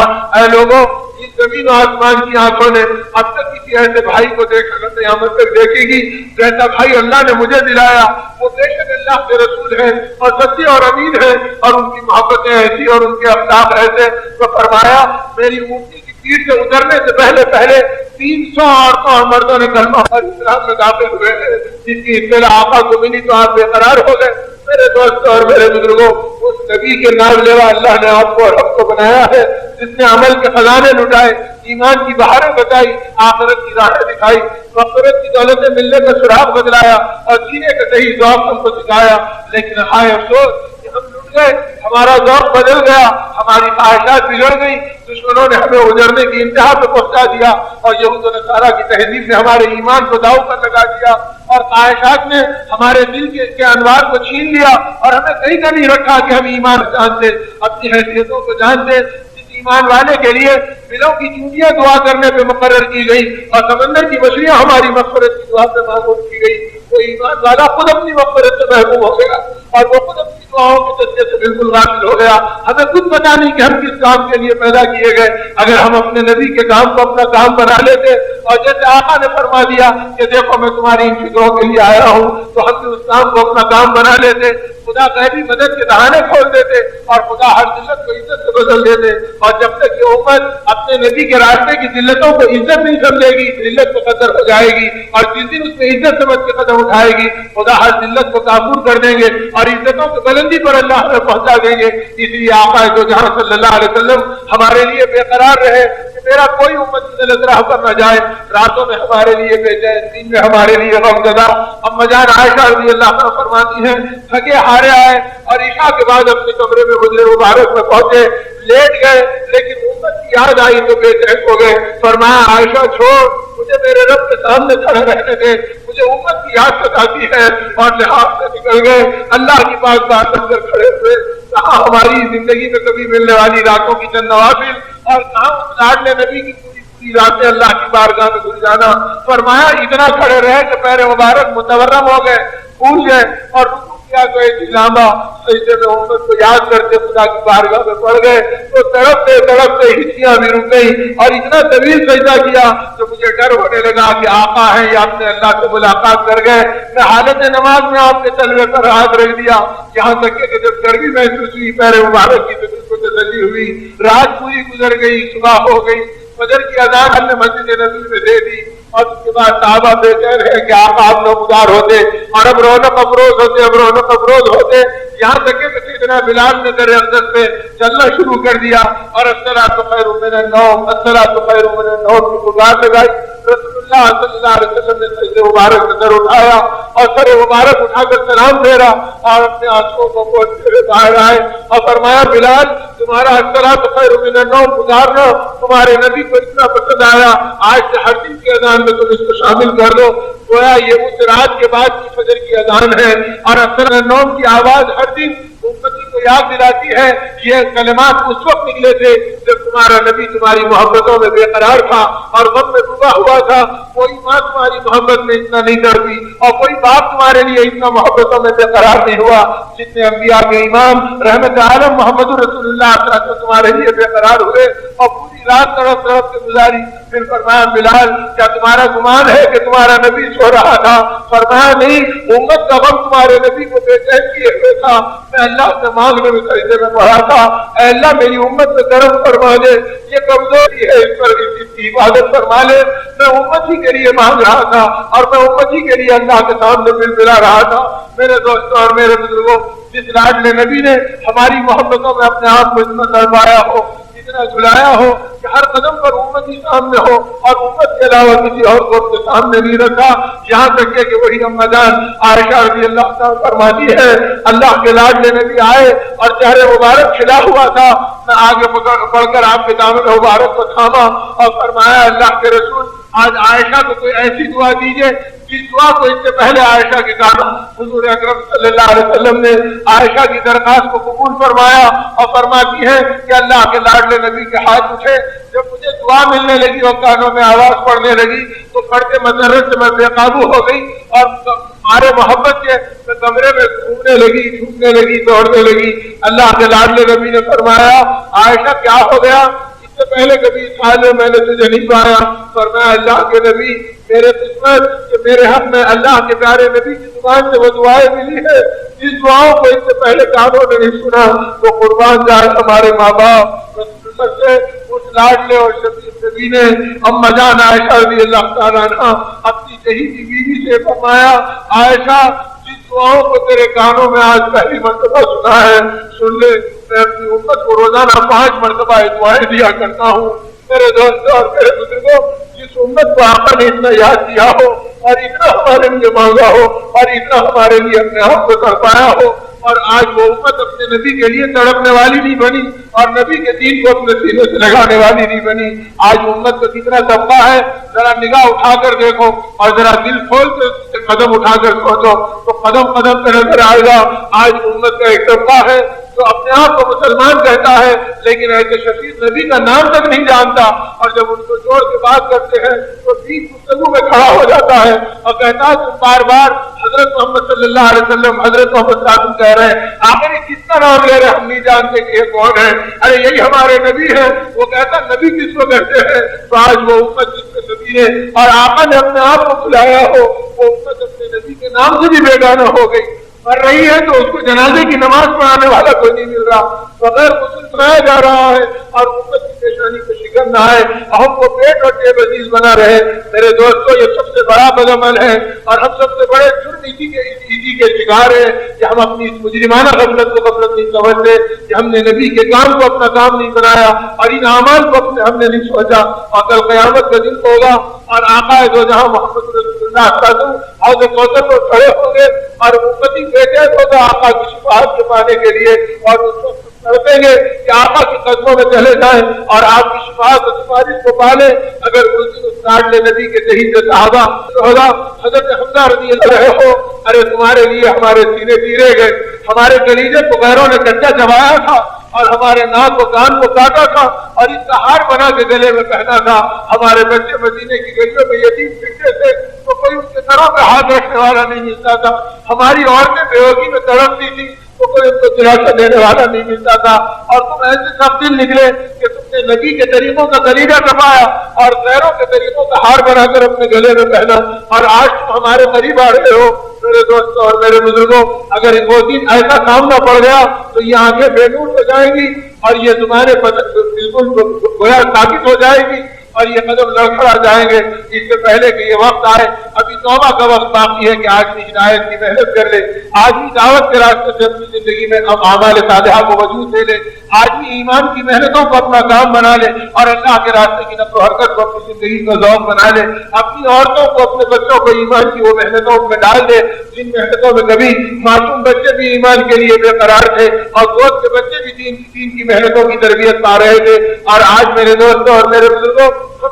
جی فوج کے عالم میں بھی نہ نبی کو پہچانا نہ ایمان کو پہچانا. اللہ کرے کہ آج کی اس رات میں ہم اللہ کو بھی پہچان لیں جس نے ہم پہ کرم کیا اور بے شمار غفلتوں کو دیکھنے کے بعد, چھوٹی سی غلطی کے بعد باپ کے دل میں بھی میل آ جاتا ہے اور ایک حد کے بعد ماں کی مانتا بھی جواب دے دیتی ہے. تو کیسے 70 ماہوں سے زیادہ مہربان ہے, پھر ایک موقع دیا اور کہا آؤ آؤ ہمارے دربار میں آؤ, اب بھی توبہ کر لو تو ہم تم کو بھلا دیں گے, پچھلی زندگی کو دھو دیں گے اور آگے کے لیے تم کو یاد رکھ لیں گے اور تمہیں اپنا بنا کر ہم تم سے کام لے لیں گے. یہ کہہ کر جس نے ہمیں مواقع دیے اس کریم کی کرم کو اور اس رحیم کے رحم کو جاننے کا اللہ نے ایک موقع دیا. اب تعالیٰ جانو مجھ کو اور آپ کو قبول فرمائے اور صحیح زندگی کے گزارنے کے لیے صحیح ماحول میں بٹھائے. اگر ہم ایمان کے ماحول میں آئیں گے اور ہم آخرت کی فکروں میں رہیں گے اور ہم نبی کی بے قراریوں کو پہچانیں گے, میرے دوستوں کیا جب کہ اللہ کی رحمتیں جوش میں آ جائیں اور اللہ پاک ہماری غفلتوں کے سوتے نصیبے کو بدل دیں اور جاگتی قسمت کی زندگی اپنے کرم سے ہمیں عطا فرما دیں. اس کے لیے میرے دوستوں اور میرے بزرگوں ہر اتوار کو اس مسجد کا اجتماع اللہ نے اپنے کرم سے زندہ رکھا ہے اور محلوں کی گشتیں ہیں اور مسجد وار ماحول بنا بنا کر ایمان کی محنتیں کرنی ہے. اپنے گھروں میں اللہ اور اس کے رسول کے تذکروں کو زندہ کرنا ہے, تعلیم کے حلقے بٹھانے ہیں, روزانہ اللہ کا ذکر, اپنے محبوب نبی پر درود کا پڑھنا اور اپنے گناہوں پر استغفار کا کرنا اور قرآن پاک کے ذوق اور تلاوت کو اپنی زندگی کا مزاج بنانا. اگر اس طرح کے اعمال میں ہم لگے رہیں گے اور اللہ کے راستے کی نقل و حرکت میں ہم 3 دن اللہ کو توفیق دے تو نکل جائیں, مہینے کے حوصلے ہو جائیں تو 40 دن کے لیے نکل جائے, پھر یہ سوچے کہ 3 سیکھنا ہر ایمان والے کو اسی زندگی میں ضروری ہے. اگر موت آ گئی تو پھر 3 سیکھنے کے موقع کے لیے کوئی دوسری زندگی نہیں ہے. لہذا 4 مہینے اللہ کی راہ میں نکلیں اور ایمان کی نقل و حرکت کے اندر ہم چلے اور پھریں. اس پر دنیا بنے گی, آخرت بنے گی, زندگی سنورے گی اور اللہ پاک عالم کی بے دینی کو اور باطل کو اپنی قدرت سے توڑیں گے. جیسے پہلے توڑا ویسے آج بھی توڑیں گے اور آج ٹوٹ رہے ہیں, اتنے ٹوٹ رہے ہیں کہ آپ قریب آؤ تو اللہ دکھلائیں گے کہ خدا باطل کو کیسے کیسے نیست و نابود کر رہے ہیں اور ہم کی محنتوں کی برکت سے کیسے کیسوں کا دل پھیر رہے ہیں. اس لیے میرے دوستوں اور میرے بزرگوں 4 مہینے کی بھی اللہ توفیق دے, 40 دن کی بھی دے. ادھر رمضان کا مبارک موقع بھی ہے کہ آج بھی اس ایمانی ماحول میں چلتا رہے اور ہم تعالیٰ کی رحمتوں کو اور مددوں کو پکارتا رہے. اللہ کی غیبی مددوں ہی میں طاقت ہے, ہم کچھ نہیں کر سکتے اور اللہ ان کے عزت کے قسم کو سب کچھ کر سکتے ہیں اور ہمیشہ کر سکتے ہیں. اب اگر کسی کو تھپڑ مار دیں تو چیخ و پکار ہو جائے گی اور وہ اگر ساری کائنات کی گردن موڑ دیں گے تو کوئی ان سے پوچھنے والا نہیں. لہٰذا ان کو ہم پکاریں گے, وہ ہماری طرف سے جواب دے دیں گے اور زندگی کو اپنی قدرت سے بنا دیں گے. اور یہ مسئلہ ہر دور میں, نبوت کے دور میں, صحابہ کے دور میں, تابعین کے دور میں اور آج کے دور میں بھی اللہ اپنی قدرت کا تماشا دکھلا رہے ہیں. اس لیے میرے دوستوں اور میرے بزرگوں اب تعالیٰ ہم سب کو سچی کی توبہ کی توفیق دے. آج کی رات توبہ پر جمنا اور آگے دین اور ایمان کی محنتوں کو کرنا, حق کو پہچاننا, نہ حق سے بچنا, باطل کے ہر برے عمل سے چھوٹا ہو یا بڑا ہو اس کو چھوڑنا اور حق کے ہر اچھے عمل سے چھوٹا ہو یا بڑا ہو اختیار کرنا. یہ وہ راستہ ہے جس سے دنیا بھی بنے گی, آخرت بھی سنورے گی. اللہ پاک اپنے کرم سے ہم سب کو سیدھے کی زندگی میں اور آج کی مبارک سعادتوں میں ایمان کی محنت کے لیے اور آخرت کی فکروں کے لیے اور پاکیزہ زندگی اپنے نبی کے نورانی اعمال کے لیے قبول کرے اور بے دینوں اور نبی کے دشمنوں کے ایک عمل سے اللہ ہماری زندگی کی حفاظت فرمائے. اب تو میرے دوستوں ہمیں اندازہ ہی نہیں ہے, غفلتوں کا ایسا ماحول ہے, اگر ان غفلتوں میں بہ گئے تو آگے کی غفلتوں میں کیا ہوگا. یہ دجالی فتنے کا زہریلا دور ہے. جیسے دجال کے بارے میں کہا وہ بڑے بڑے کارنامے دکھائے گا, یہ اس سے پہلے کا مقدمہ ہے کہ آدمی کو ایک کونے سے دوسرے کونے کی آوازیں آ جا رہی ہے اور ایک جگہ سے دوسری جگہ کے مسئلے تماشے بن جا رہے ہیں. اور اگر آج یہ ہو گیا کہ خالی پردے کے اوپر امریکہ دکھ گیا, لندن گیا, انگلینڈ دکھ گیا اور ہم اس سے متاثر ہو گئے تو ایسا متاثر ہونے والا دجال سے متاثر ہو جائے گا. اس لیے کہ دجال صرف یہ نقشے نہیں دکھائے گا پردوں کے بے جان, وہ تو یہ کہے گا کہ تو مجھے مان لے, میں تیرے مردہ باپ کو زندہ کر کے کھڑا کر دوں گا اور تجھے اس کا چہرہ دکھا دوں گا, اب تو مجھے اپنا اللہ مان لے. اس آزمائش سے یہ دنیا گزرے گی جس کی اطلاع اللہ کے نبی نے دی ہے. تو دجالی فتنے کا یہ مقدمہ ہے جو آج خالی شکلوں سے اور جلدی پھرتی تصویروں سے متاثر ہوگا, وہ دجال کے نرغے میں پہلے داخل ہو جائے گا. اگر دجال کے درغے سے بچنا ہو اور ایمان کو کفر سے ملانے سے اپنی حفاظت کرنا ہو تو ہر وہ زہریلے اسباب جو ہماری زندگی کے اندر ایمان کو کیڑ کی طرح کھا رہے ہو اور ہماری حیا کو لوٹ رہے ہو اور ہمارے گھر میں بے دینی کی تہذیبوں کو کھڑے کھڑے منتقل کر رہے ہو، ان تمام زہریلے چیزوں سے اللہ ہماری حفاظت فرمائے اور اللہ اس کو سمجھ کر اپنی زندگی سچی پکی توبہ کے ساتھ گزارنے کا وقت ہے۔ درود شریف پڑھ کے دعا کر لیں کہ ہم تعالیٰ آج کی رات کو ہمارے لیے ہدایت کی، دعوت کی، ایمان کی محنت کی، اللہ کے راستے کی نقل و حرکت کی اور باقی زندگی کی انفرادی اور اجتماعی توبہ کے راستے میں پڑھ کر صحیح گزارنے کی توفیق عطا فرمائے۔ اللهم ربنا ظلمنا انفسنا وان لم تغفر لنا وترحمنا لنكونن من الخاسرين۔ اللهم ربنا ظلمنا انفسنا وان لم تغفر لنا وترحمنا لنكونن من الخاسرين۔ اللهم يا حنان يا منان يا بديع السماوات والارض يا ذا الجلال والاكرام يا حي يا قيوم برحمتك نستغيث يا حي يا قيوم برحمتك نستغيث۔ ربنا ظلمنا انفسنا، اے ہمارے رب بے شک ہم نے اپنے نفسوں کو بڑا ظلم کیا، اے اللہ ظالم تیری بارگاہ میں تیری نیکی توحید سے جمع ہے، اگر آج ظلم پر پکڑ لیتے تو ہم نے کسی کو وجود بھی باقی نہیں رہتا۔ اے اللہ آپ نے مقدس رات کی توبہ کی پکار بدلائی، ہماری محبتوں میں آپ ہم سے قریب ہو گئے اور آسمان دنیا سے آپ نے اعلان پہ اعلان فرمایا اعلان مستقبل مغفر اللہ، ہے کوئی مغفرت چاہنے والا تو میں اسے مغفرت دے دوں۔ اے تواب آپ توبہ دینے پہ تیار ہیں، ہم ظالموں کو توبہ دے دیں، ہمارے گناہوں کو معاف فرما دے۔ مولا ہم سے بڑا ظالم تیری زمین پر کون ہوگا؟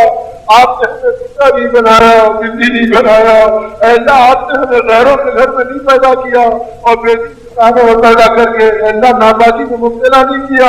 اے اللہ آپ نے ایسے پیارے گھرانوں میں اور نبی کی امت میں ہمیں داخل فرمایا، ہمارے کانوں میں آپ کا نام پڑا گیا، آپ کے نبی کا کلمہ پڑا گیا، لیکن مولا ہم سے ظالم نکلے۔ ہوش آنے کے بعد ہم نے ریت کے کنکروں کو پہچانا، روٹی کے ٹکڑوں کو پہچانا اور نہیں پہچانا تو آپ کو ہی نہیں پہچانا، آپ کے نبی کی قربانیوں کو نہیں پہچانا، جو ہمارا خون چوستے رہے ہم ان کو پہچانے، جو اپنا خون بہا کر ہمارے خون کی تجھ سے حفاظت مانگی ہم اس محسن آقا کو نہیں پہچانے۔ مالک ہمارے اندھیپن کو معاف فرما دے، ہمارے ظلم کو درگزر فرما دے۔ مولا جنہوں نے ہمارے پیٹ کاٹے ہم نے ان کو پہچانا اور جنہوں نے اپنے پیٹ پہ پتھر باندھ کر ہماری محبت میں تڑپے ہم ان کو نہیں پہچانے۔ مولا ہماری سبزی کو معاف کر دے، اپنے ظالموں کو سچی پکی توبہ کی توفیق دے دے۔ ہم بھکاری ہیں، ہم سوالی ہیں، تیرے در پر پڑے ہیں، اے اللہ اگر آپ معاف نہیں کرے تو ہم کون معاف کرے گا؟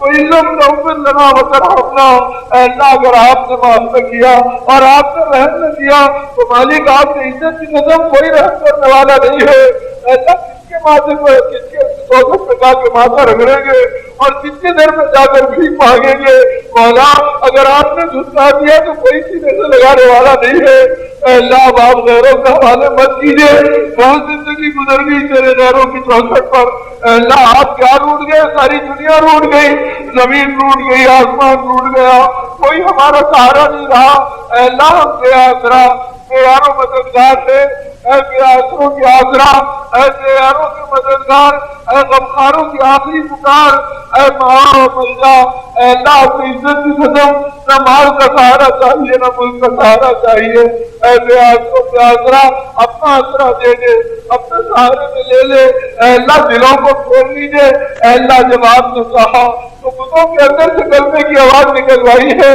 مولا جیسے جیسے تیرے ہیں، تیرے نبی کی امتی ہے، مولا بتوں سے گیا گزرا مت بنا دے۔ اے اللہ ہمیں اپنا بنا لے، اے اللہ آپ ہمارے بن جائیے، ہم کو اپنے نبی کی غلامی میں لے لیجیے۔ مولا انہوں نے بڑے غم اٹھائے ہمارے لیے، اے اللہ منو آنسو بہایا آپ کی بارگاہ میں، اپنا وہ پاک خون بہایا ہے کہ اگر پوری امت آپ کے نسبت میں ذبح ہو جائے تو اپنے نبی کا حق ادا نہیں کر سکتی۔ مولا اس پیارے نبی کے خون کی لاج رکھ لے، ان کے آنسو کی لاج رکھ لے، ان کی بے قراریوں کی لاج رکھ لے۔ مولا دشمن ہمارے اللہ امت کے نوجوانوں کو اللہ راستے کے ایک ایک منظر اور پہنچ کر ہمارے ایمان کا سودا کر رہا ہے۔ اے اللہ بے دینوں کی ایک ایک آہیں اور رقاصوں اور بے حیاؤں کی ایک ایک ادا ہمارے ایمان کا سودا کر رہی ہے۔ مالک بہت گر گئے، بہت گر گئے، بہت گر گئے، اب اس سے زیادہ ہمیں مت گرا۔ اے اللہ ہمیں اٹھا لیجئے، ہمیں اپنا بنا لیجئے، اپنے نبی کے دین پر چڑھا لیجئے۔ مولا غفلتوں کے عبادات بہت بھگت دیے، اے اللہ شمالن جنوباً شرقاً غرباً، اے اللہ تیرے نبی کی امت رسول بہت ہو گیا، اے اللہ ہم کرم کی نگاہ ڈال دے، جو ہو گیا اسے کفارہ بنا دے۔ اے اللہ حکم نہیں ہونے سے حکومتیں بھی بیکار ہو گئی، اے اللہ تیری رضا نہ ہونے سے مال بھی بے اثر ہو گیا، اے اللہ تیری مدد شامل حال نہ ہونے سے ہر تدبیر خاک میں مل گئی۔ اے اللہ اب اپنے کرم سے اپنی قدرت کا تماشا دکھلا دے، اپنی طرف پھیر لے، ہم سب کو اپنا بنا لے، ہماری ماں بہنوں کی عزت و آبرو کی حفاظت فرما، اے اللہ ان کے خون کی حفاظت فرما، ان کی عزتوں کی حفاظت فرما، ان کی عصمتوں کی حفاظت فرما، جو ہاتھ اٹھے اسے توڑ دے، جو نگاہ ہوئے اسے گرا دے، اے اللہ اپنی قدرت سے ہماری حفاظت فرما، حق اور حق والوں کو غلبہ نصیب فرما دے، حق والوں میں اپنے طرف سے ہمارا شمار فرما لے، اے اللہ باطل کو سرنگو فرما، اس کو بے اثر فرما، اے اللہ جس کے ضمیر میں ہدایت نہیں ان کو زمینوں کو نگلا دے، اے اللہ ان کو بجلیاں گرا دے، اے اللہ ان کو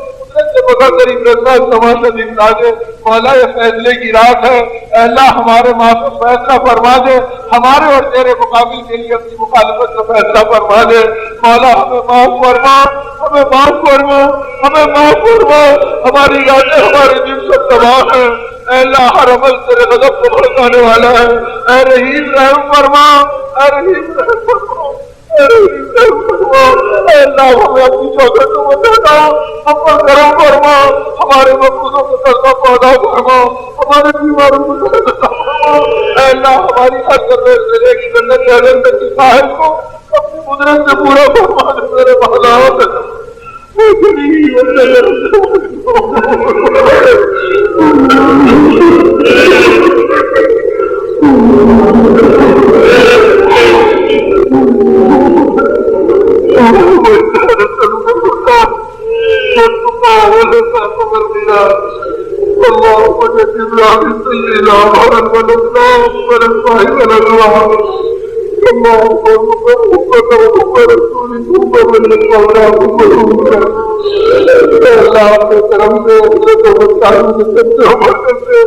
ہماری دعاؤں کو قبول فرما، دعوت کو، ہدایت کو، حیات کو،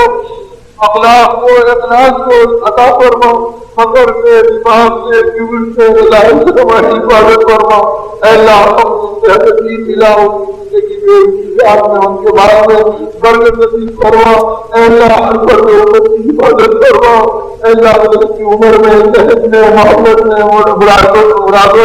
میں، اے اللہ برکت نصیب فرما، ہمارے عزیز کی صحت میں برکت نصیب فرما۔ اے اللہ ہم سب کو ایک بنا دے، ایک بنا دے۔